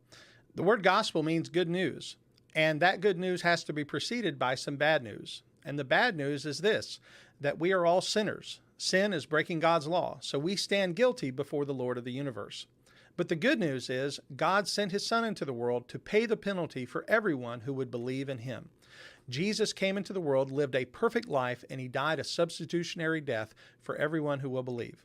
And he calls us all to repent of our sin, to turn from our unbelief, and trust in him as Lord and Savior. And if you've never done that, I encourage you to do so today. Now back to the show. Awesome. Well, we dropped a couple guys, but I just got real quick, Cody's Keith. I just got word that Bernie Moreno won the seat in Ohio. awesome. And I mean, let me back up. Is that good or bad? That's a good thing. Yeah. Okay. Right? That's a good thing. I said awesome. Like you sold me on it. Whether or not it assumed was, that if I was saying it, it would have been a good thing. yeah, I was like awesome, and then I was like, wait a minute, maybe That's not a awesome. that's a flip. That's important because that was Yeah. Sherrod Brown from Ohio is a Democrat and will no longer be the senator from Ohio. Yeah, so that's that's a pickup for the Republicans. Welcome back, Something- Matthew. Oh, thank you. Yeah. Something I had a sleepy wife that was like, "Can you come say goodnight? Because I don't care. It's just you men do politics stuff." I was like, "Yes, ma'am." So Good. we were man. apart all day today, so I appreciate the ability to do that. Something that just occurred to me that was pretty funny. If, and we are not counting our chickens before they're hatched, if Donald Trump wins the presidential election, the vote has to be certified by Congress. Mm-hmm. And the person who presides over that is the president of the Senate, who would be Kamala Harris. Kamala Harris. Which will be quite interesting because she was not in the Senate when she was certified to be vice president. Yeah, she resigned as a senator before that happened. Yeah, I remember that. No. She wasn't in. So she was. We can get into questions on why, but she was at the time that they were doing that. She was in the DNC. She left the Senate and went to the DNC. I'm sorry. When are we talking about? On January 6th, she left. She's going to make history. She is going to be the first Black woman vice president. You'd think she would want to be there in the Senate to hear that being certified, but she left the Senate to go to the DNC. Very Okay. strange behavior. Could it be that there was a fake bomb outside of the DNC at the time that she was inside the DNC? Yeah, I hadn't considered that. I was just thinking like you have to preside and conduct a meeting in which you declare yourself a loser. Which is kind of funny because DeSantis's press secretary said it's pretty funny how the Florida Democrats changed their logo or whatever to a Florida Panther because they're an endangered species. That's pretty good. I'll Say take that it. again. The Florida Democrats' new logo has the floor like a artistic whatever silhouette of a Florida Panther. And DeSantis's press secretary is like, that's awfully appropriate considering the Florida Democrats are an endangered species. Oh, nice. Nice. Thank you, Keith, for letting me be on with you all. Thank you, men. It was good to meet some of you all. Good to meet you. You too, sir. Bye-bye. God bless you, Claude. I love you, brother. Let's do something soon, huh? Yes, sir. Am I going to see you in Tullahoma? Are you going to be there? Yes, sir. Okay. Well, I'll see if I don't, and I'm sure I'll talk to you between now and then. But Yeah. I love you, brother. I look forward to that. And Keith is referring to the Open Air Theology Conference called the War Conference in Oklahoma there that is put on by Jeffrey Rice. You can check out, just search for Open Air Theology Conference. You'll find it.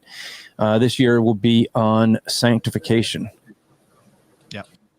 And Andrew, I may need to get some advice because he's got me in that first slot this year. So I need to know how to approach that. It's good to get it over with early so you can relax the rest of the time. It's good for me. Love you all. Bye-bye. Love you, See brother. ya. And real quick, Keith, Harris just jumped up to 189 to Trump's 246. Yeah, What states matter at this point? All states matter, but what it's states I'll are let liable the, to I'll let give the them guys that know more about it than I do Pennsylvania still talk, isn't but called. I mean, the big ones that seems- matter are going to be Pennsylvania, Pennsylvania. Michigan, Wisconsin, and Arizona. That's it. It's Georgia, Arizona, and then if Trump wins Georgia, Arizona, Nevada, I have then Georgia he's down called by for one Trump. Yeah, electoral and vote. Georgia, I'm already seeing Georgia being called for Trump. It's Pennsylvania would almost wrap it up at this point. I think if Trump Pennsylvania wins, would. If he wins Pennsylvania, right. it's a done deal. Yeah. There's right. Kamala has no path to that other than winning. No, Nevada and Arizona doesn't do it for her. She has to have Wisconsin, Michigan, and Pennsylvania. And I don't think it's going to happen. I'm just saying it's pretty interesting. It's highly unlikely. William Wolf asked earlier today on X, where everyone thought people would land, and I said I thought Trump. First thing this morning, I said I thought Trump's going to hit 300. I think that's still possible, and I mean if he hits 300, I mean this is, as far as elections go, this is an absolute blowout. Ooh, Wisconsin, Dane County, which is where Madison is. It's the biggest vote sink for the Democrats, is completely reported in. They have run out of ammo in Michigan. I'm sorry, in Wisconsin. So that one's ticking over towards Trump. And again, he only needs one Rust Belt state. If he wins everything in the Sun Belt, which is probably going to happen, he needs one Rust Belt state. So define the terms for folks who don't know Rust Belt. And so the Rust Belt refers to, in this context, it refers to Wisconsin, Michigan, and Pennsylvania. So called because that was the former industrial heartland of America that has most of those factories have been rusted and that's been jobs have been shipped overseas or replaced by other, stuff like that or things like that. And Trump has a unique appeal in the Rust Belt that no other Republican presidential candidate ever really has. Romney didn't have it. George W. Bush didn't have it. McCain never had it. So the path to victory, we say the Sun Belt, we refer to everything in the lower latitudes. So that would be Georgia, Arizona, Nevada, and North Carolina. Trump has locked up North Carolina. Basically, everyone except the New York Times is now saying he's locked up Georgia. Arizona is still kind of knife edge, but I don't know. New York Times says 75% on that one. Here's the thing. Here's the electoral math. If Trump wins the Sun Belt, he is one electoral vote short of winning. and he then has to get one more state, and the only states remaining would be Michigan, Wisconsin, Pennsylvania. That's the math. Yeah, it seems to me that if he wins Pennsylvania, he'll It's win. done. It's a done deal. Yeah. Because also Wisconsin, Michigan, and Pennsylvania always vote together. They have since 1988. So if you win Pennsylvania, you win the other two, or vice versa. However, interestingly, and I do just want to point this out because it is a possibility we get there, and God help us if that's the case. The Commerce Department under Donald Trump botched the 2020 census. They completely screwed it up. And Florida should have had 2 more electoral votes. Texas should have had 1 or 2 more. Rhode Island should have had 1 less. Basically, there were several. New York should have had 1 less. Say again. And California should have had less. Yeah. New York should have had 1 less. Delaware should have had 1 less. Well, yeah. And a big part, look, for folks that don't realize, 2020, Trump fought to not, in the census, not count non-citizens. So when you look at the Electoral College right now, the reason you have so many in New York and California is because non-citizens are included in that, which should not be the case because they're not voting, or they shouldn't be, right? It's illegal for them to vote, although they seem to do it anyway. So realistically, what you're seeing is the blue states where they have more non-citizens are getting a unfair Electoral College bump. Yep. Now, where this matters is because that would shift the math some. If Donald Trump does not win Wisconsin, Michigan, or Pennsylvania, he will end up with 268 electoral votes. That is 1 less than needed. Well, technically 2 less, because 269 would be a contingent election in the House, but we're not going to go there. What that means is that if only one of those errors were corrected, if Florida got its 2 more EVs, then instead of 30, it would have been 32. Then Trump doesn't need the Rust Belt. Now, based on the data I'm looking at here and what the New York Times is saying, he's 60 to 70% likely to win Michigan, 60 to 70% likely to win Wisconsin, ditto Pennsylvania. So it's probably going to be academic, but man, you'd feel a lot better if you didn't have to rely on those. And it would have changed the entire campaign. Trump probably would have ignored them and just spent time in Arizona, Georgia, Nevada, and left those to whatever. Well, and then Elon helping out in Pennsylvania has got to do a lot too. So they're so mad. The Amish have been coming out. No, the Amish. Oh, goodness gracious. Come on, they got Trump flags on their buggies. People have been saying, "Oh, look, the Amish are turning out for the first time since literally Romney." Okay, like it's a thing every year. It's cool. I think it's neat. They're riding their horse and buggies to the polls. Like I think that's neat, but they're not turning out any more or less than they ever have. It's the same story. It's cool, but it's not a big wave or anything. So right now, I made a funny short video about it, and I played Amish Paradise by. Right now we're at 204 for Harris, 246 for Trump, according to the decision desk. So in Pennsylvania, Allegheny County, which is Pittsburgh, is tapped out. Harris cannot gain any more from that. Philadelphia County, and I mean, only the Lord himself knows how many legitimate ballots are coming out of there because it's Philadelphia, has 78% of its vote in, and Trump is currently leading in Pennsylvania by 200,000 votes. I don't think there's enough vote out there for Harris to win Pennsylvania, and if that's the case, that's the game right there. Yeah, it's looking really good for sure. So we're thinking Donald's going to win. Donald, like we're first name basis. Sorry. Buddies. The executive. Wait, you're not. Well, he's got it. I do have a friend who actually. That's a 2CV. I do know someone that actually does know him personally. It was the Presbyterian. Did a 2CV? Yep, that's what I said. The 2CV. Yeah, and that's kind of what Greg said when he was on too, when he was talking about Michigan, where a lot of votes for Donald Trump was gonna come in late, right? This is funny. Bubblegum said the Amish joined forces with Elon Musk. Talk about strange bedfellows.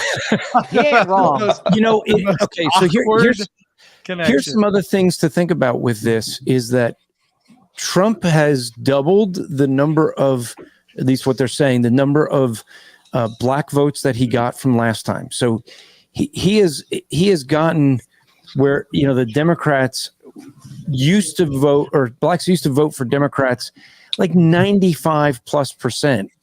and he's now cut that down to the 80%. He doubled the amount of Hispanic vote that he got before. And so those two groups are what Democrats just take for granted. I think it's very interesting that they, I think that it will be very interesting if Kamala Harris loses Pennsylvania, because Kamala Harris had a chance to have someone that actually would have been good for her ticket. And that's our governor here, who's a Democrat, but a well-spoken Democrat, but he's Jewish. Mm-hmm. And she was so desperate to win, she wanted to get the Muslim vote there in Michigan or in Minnesota, that she gave up having a Jewish, a Jewish vice president that could have helped her. So if she loses Pennsylvania, a lot of it's going to be because of who she picked for her running mate. I agree. Shapiro's probably the most well-spoken and probably the most impressive Democrat governor in the Republic. Yeah, The tremendous irony of this election is that Donald Trump, the guy who the media and Big Eva, etc., has said is literally the most divisive person since insert whatever other world leader with a funny mustache or whatever. He's actually technically been more of the unity ticket. This has been a permission structure election with getting Elon Musk, Joe Rogan, even Mark Zuckerberg complimenting him. That wouldn't have happened 4 years ago. Whereas it's basically been almost like a 90s Democrat ticket running against communists or morons. Here's an interesting thing for you. Do you know that Democrats have referred to Republican presidents as Hitler? So every president since Goldwater was referred to as Hitler, except for George H. Bush. Every Republican. So, yeah, it's nothing new there. Oh yeah, absolutely.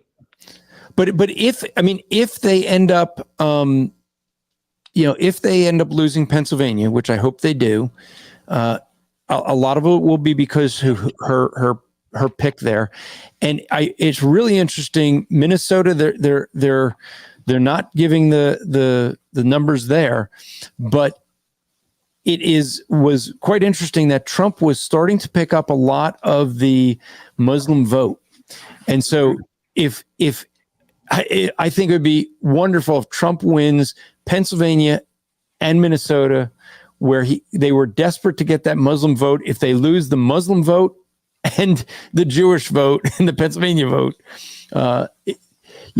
it's their policy of divide and conquer. I think this election, if Trump wins, will be shown to be the failure, because they couldn't get. They divided. Now they're like desperate to get real men voting for them, but they put out commercials of what they consider real men. What do you guys think Joe Biden's doing tonight? He's getting ready to pop the cork when Trump wins. He's already asleep. I think I kind of agree with you. I think that might be right. Okay, so he hates Kamala Harris, almost as much as Obama hated Joe Biden.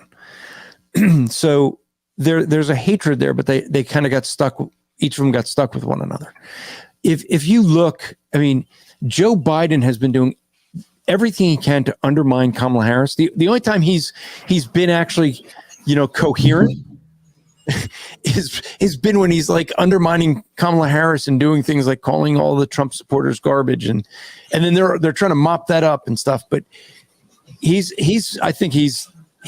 wants, because so at a recent funeral for Kennedy, RFK's mother, you had Biden and Obama, and several different lip readers have confirmed that basically Joe Biden walked up to Obama and said, she's losing. I would have won this.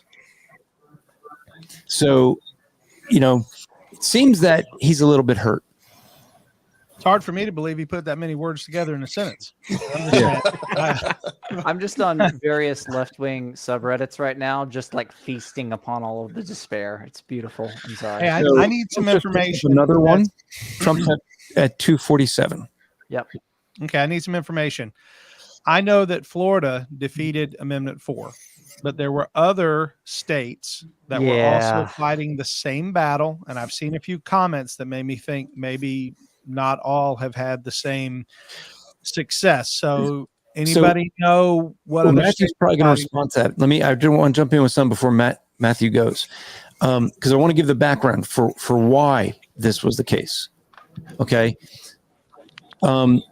You have George Soros that found that he could get money in on ballot initiatives and go over the limits that he would not be able to do otherwise.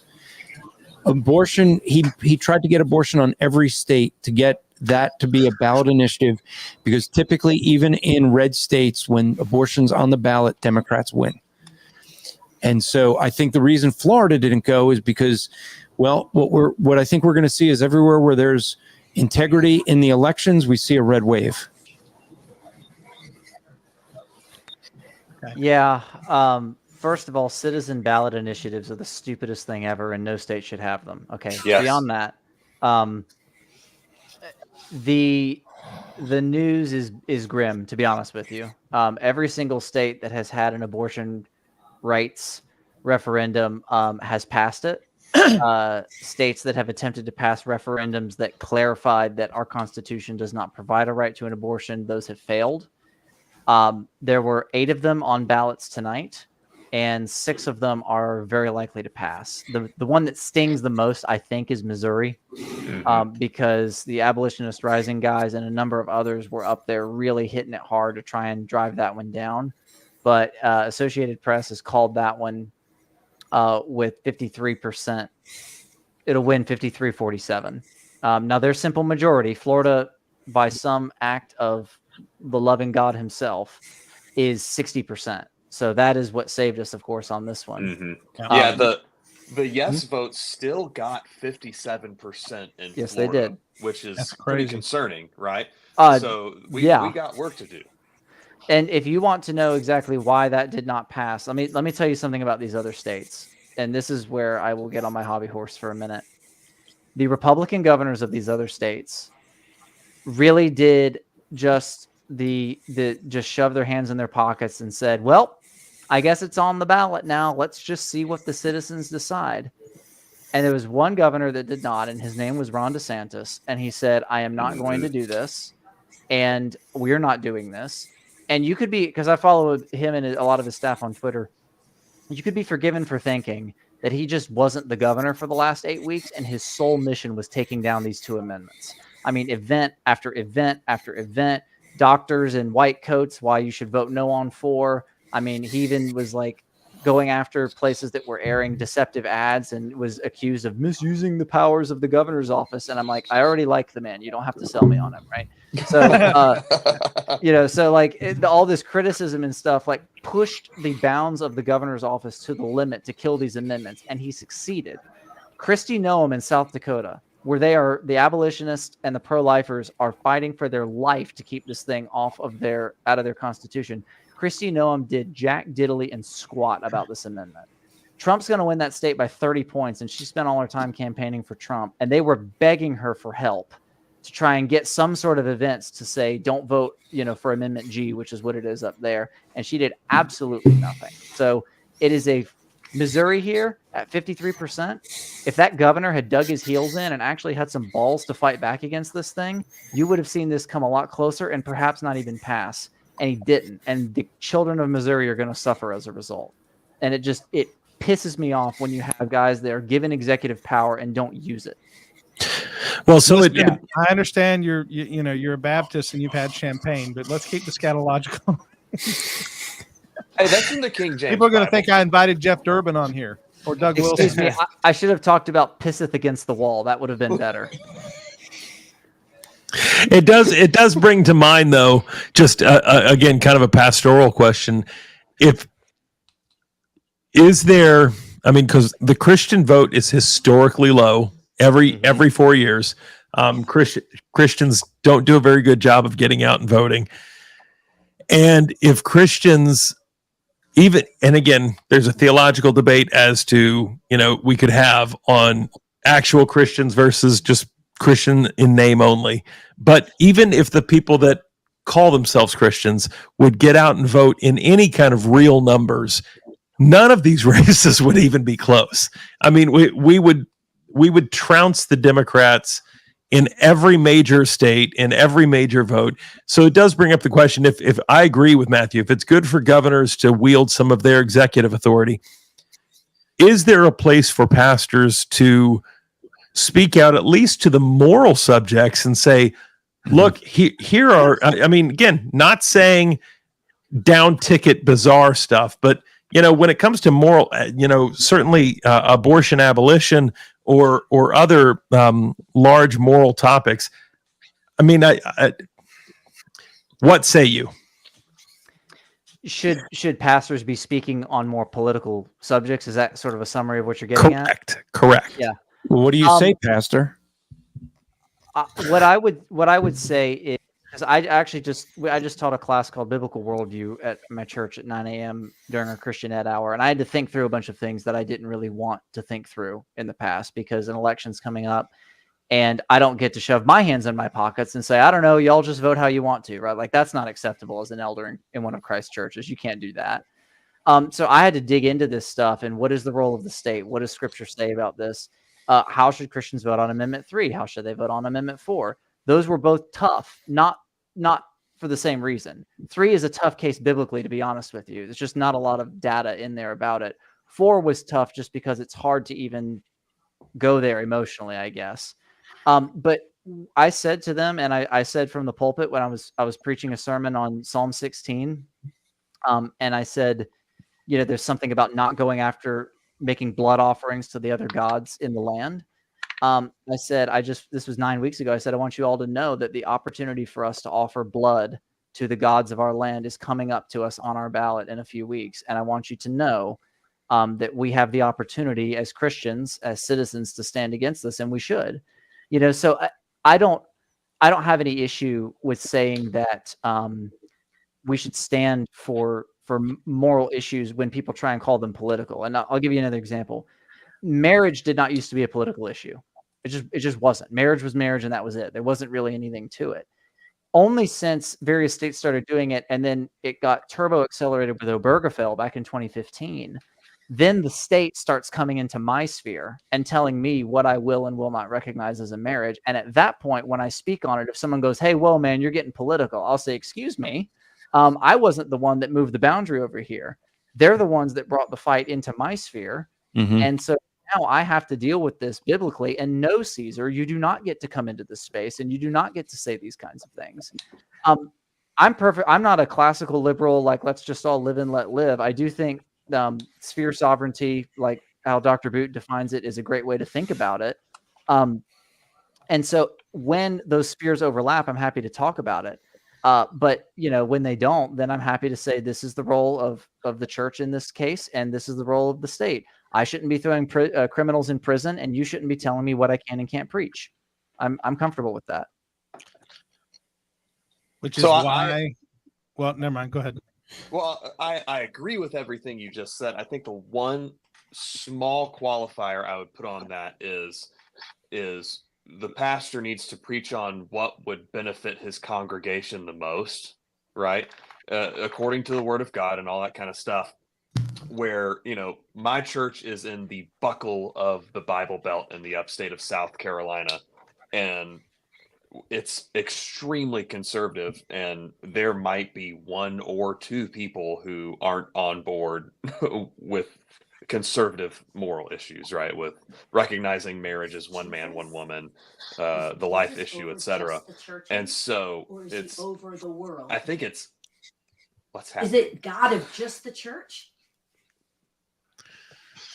I'm so confused. Who's coming in? Somebody's got sound playing. No, that was my wife coming in with some hot takes off camera. Oh, okay. Well, apologies. Hi, Mrs. Wing. She heard you. I was like, hot mic.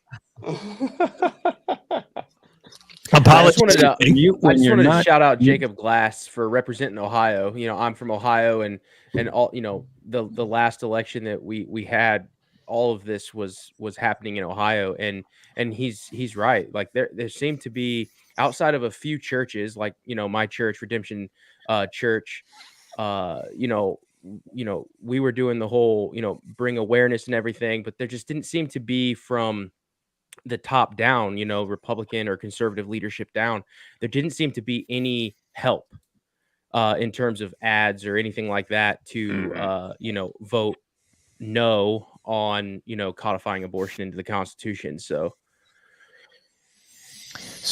just two updates we got Well, hold here. on. Give us updates, but I want to go back to Cody because he was talking and we sort of cut him out. So, oh, sorry, Cody. Yeah, we kind of did, didn't we? Yeah, I want to Yeah, go back. it And happens. by the way, we're at 300 viewers in 2 hours. So there are What's wrong 300 with you people people? watching this right now. I have a hard time saying let's cut it off, but I am getting a little tired. We're going to have to cut it off eventually. But I want to hear what Cody had to say, and then Andrew can give us the update. Yeah, well, I think it just depends on the discipleship needs at that moment for that church, right? And so I think everybody would agree we're not going to universalize like what Eric Metaxas tried to do on X a couple of weeks ago, of saying if your pastor doesn't preach this Sunday on XYZ, then you need to leave, right? And so, like, man, my church is like, we're actually fairly politically active already. It would be wise, perhaps, on our pastor and elders' parts to maybe say, hey, also, let's not be high strung. Let's make sure everything's seasoned with grace. Let's make sure we're not trusting in horses and chariots. Let's make sure we're trusting in God, who is sovereign over all of this. So that would be the one qualifier I would put on that, while agreeing with everything that you said. Awesome. Thank you. Yeah, I agree with that. Metaxas did that. Another guy, Todd Starnes, did that. And it was actually James White that put him in his place on Twitter. It was after the Good. assassination attempt. And it was like, Yeah. if you don't preach on this or mention it, then you need to find a new church. And James White was like, how dare you tell the elders of Christ churches what they will and will not preach to their Yeah. own flocks? Get back in Todd- your lane, sir. And I Todd was like, Starnes, Todd Starnes regularly beclowns himself in that way anyway. So bless his heart, as we say in the South. I mean, one of the things that we did on, like, say, Wednesday nights, when it's more your really devout crowd anyway, the ones that aren't, the hardcore Wednesday night crowd. I mean, we were going through some of the Psalms, especially some of the more messianic Psalms. We did a whole prayer day leading up to the election, which again then opens it up to, if this is something that does concern you, if you're someone that really is more politically charged, then, hey, we're doing a day of prayer, come out and pray, and again, that lets you feel like you're both being involved, but you're also, to Cody, to your point, you're not trusting in horses, you're not trusting in chariots. You are saying, Lord, we're putting this whole thing in your hands. Obviously the word says that we can come to the throne with boldness and certainly make our requests known unto God. So we would request, Lord, that though we probably deserve Kamala, I mean, and I'm the first to admit it, we probably deserve a Kamala, Harris presidency, and much worse. We probably deserve whatever the equivalency of Assyria or Babylon is today. We deserve that. But Lord, we're asking for mercy. We're asking that you would move, by your Spirit, bring reformation, heal our land. And I've thought much about, I think it's Daniel chapter 9 in recent weeks, where it says that Daniel was repenting of his own sins and the sins of his people. And I think it's incumbent upon us, especially as pastors, but even just as Christians, to certainly humble ourselves before the Lord, repent of our own negligence, of our own lethargy, but also repent for the sins of our people. You can find that in Job as well. Job is repenting for the sins of his own children. I think there's a biblical case there that we sometimes overlook because we don't understand. And again, I'll speak as a PCA guy. We're so afraid of federal vision as a doctrine. And again, there's huge problems with it that I disagree with, but we're so afraid of that federal idea, where we have any kind of actual federal authority that we just kind of throw the baby out with the bathwater. Dude waited until 2 hours in to bring up Federal Vision just so that this comments would explode now about Doug Wilson. Way to go, Corey. All right, Andrew, it's your turn, buddy. You've been wanting to tell us the update, and I've been waiting to hear it. Yeah, well, first, I'll just say this. Now that we're down to 6 people, we can now finally see at the bottom of the screen, it says support the show. Go to buymeacoffee.com/yourcalvinist. So I encourage everyone right now to go out there, buymeacoffee.com/yourcalvinist, and make sure that Keith gets enough coffee because he's getting a little tired. He needs to get juiced up there so he can stay the rest of the night. So we now have 51 Republicans in the Senate. So the Senate has turned and we have officially flipped the Senate to the Republicans. At least according to the decision desk. Which is it, Montana or Pennsylvania? Which one was called most recently? Do you know? I didn't see which one I missed which one it was the last one, but I can share this and you could look if that'd be great. Yeah, because Nebraska is having an unusually close race with Deb Fisher out there. There's an independent named Jim Osborne that ran against her that's like within a point of her, and that one's going to run all the way down to the wire, I think. So I shared it. Keith would have to. There we go. So that's the Senate race right now. Okay, so they've called Montana. Okay, only 14% of Montana's in, Montana but okay, is not called. Oh, okay. So where's the flip? I'm sorry. Well, there were 2 seats that flipped earlier. The most recent one that Nebraska. They've gone ahead and called Nebraska. Okay, all right. Okay. Even though that one's tight. That one's very, very tight. The Associated Press has also called both Nebraska seats for the Republicans. Okay, that's good to know. That just came in. Thank you much. And so polls did close top of the hour. We haven't seen much change. New Jersey is now officially, according to Decision Desk, is for Harris, which I kind of find interesting because it's still the numbers didn't change that much. To Matthew's point here in Pennsylvania, Pittsburgh, which is one of the big areas, is 94% is in. So there's not much room to do much there.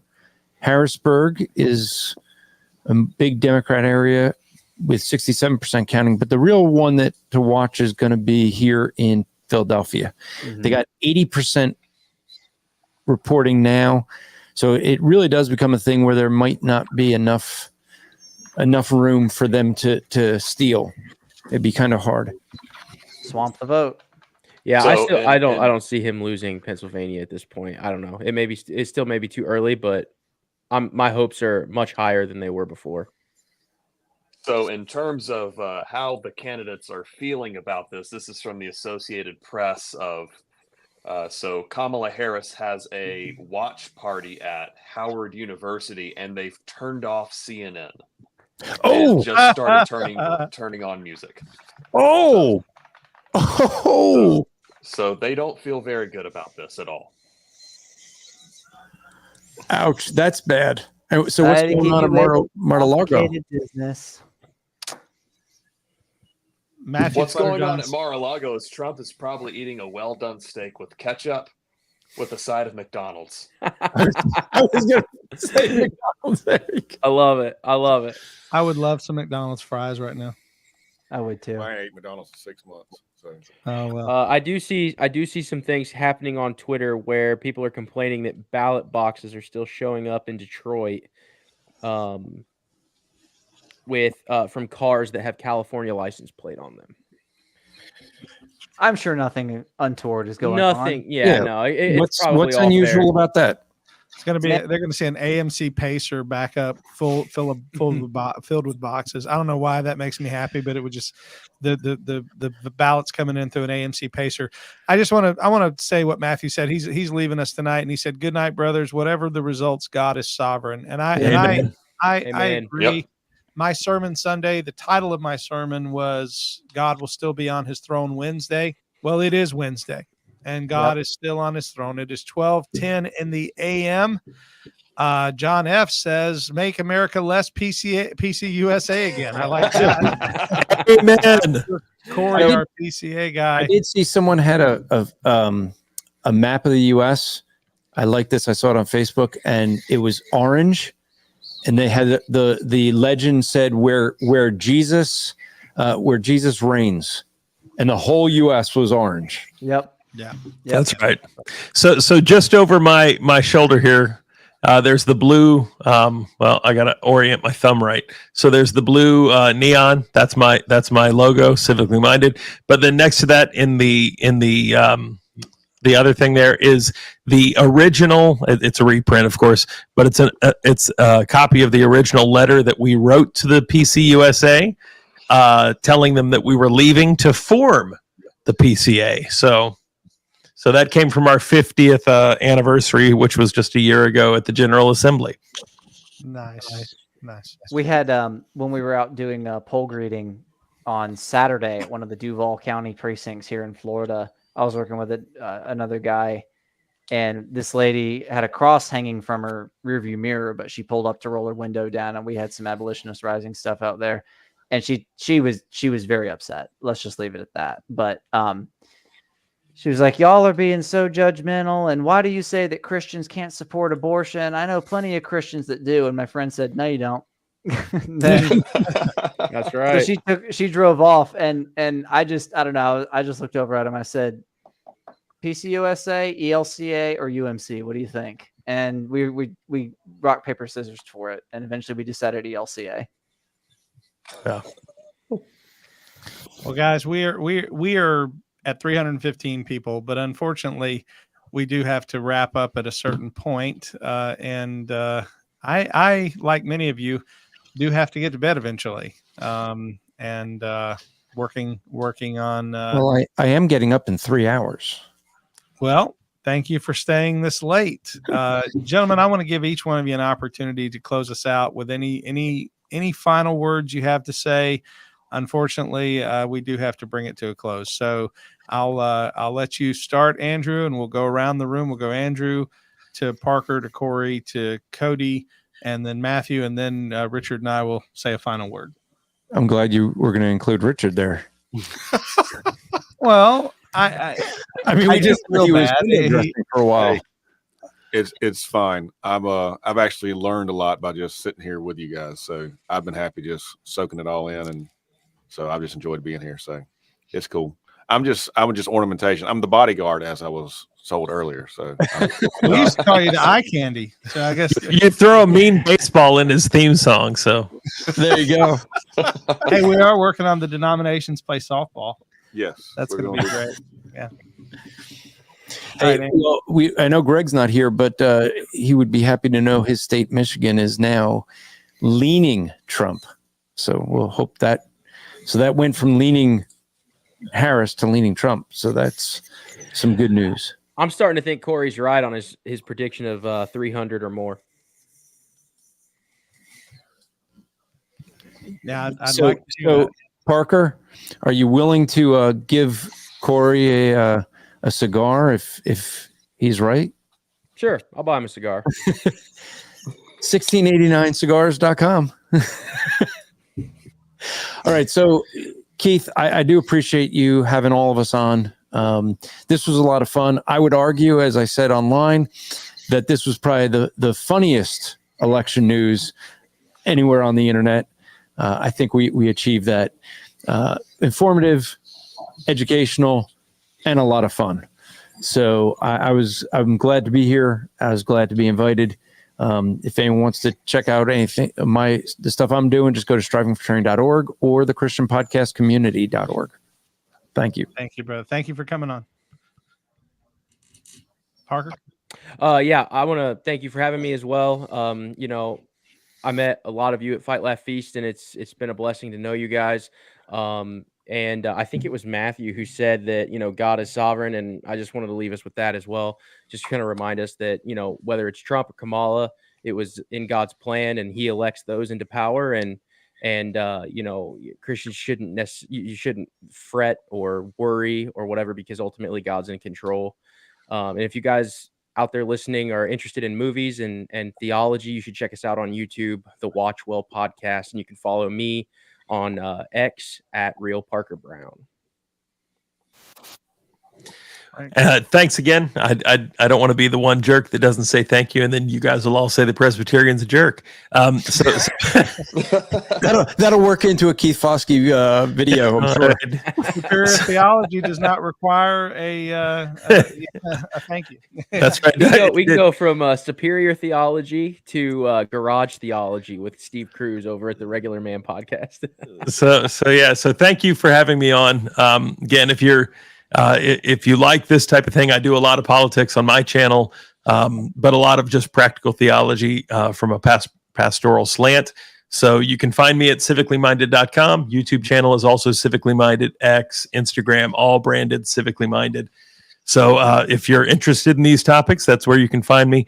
And again, wonderful reminder from everybody tonight that the Lord is in control, no matter how we wake up tomorrow morning.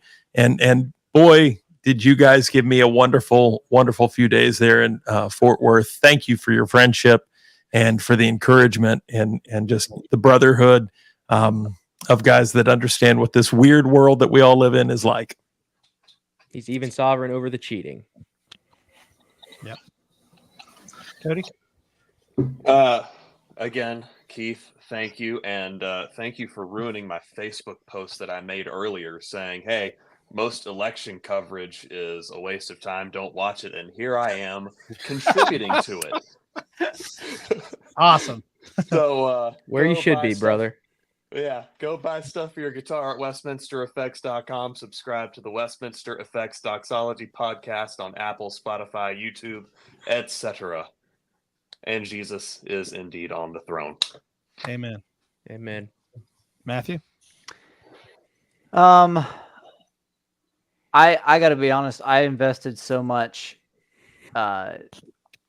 just pent up hand wringing and prayer into Amendment 4 that now that it's dead, I'm just like the rest of the night's like, cool, we get the presidency too. That's nice, you know? So no, I mean, obviously not everyone lives in Florida. Obviously that I'm not so myopic as to think that only the stuff going on in my state matters, but I already feel like we've won the big one tonight.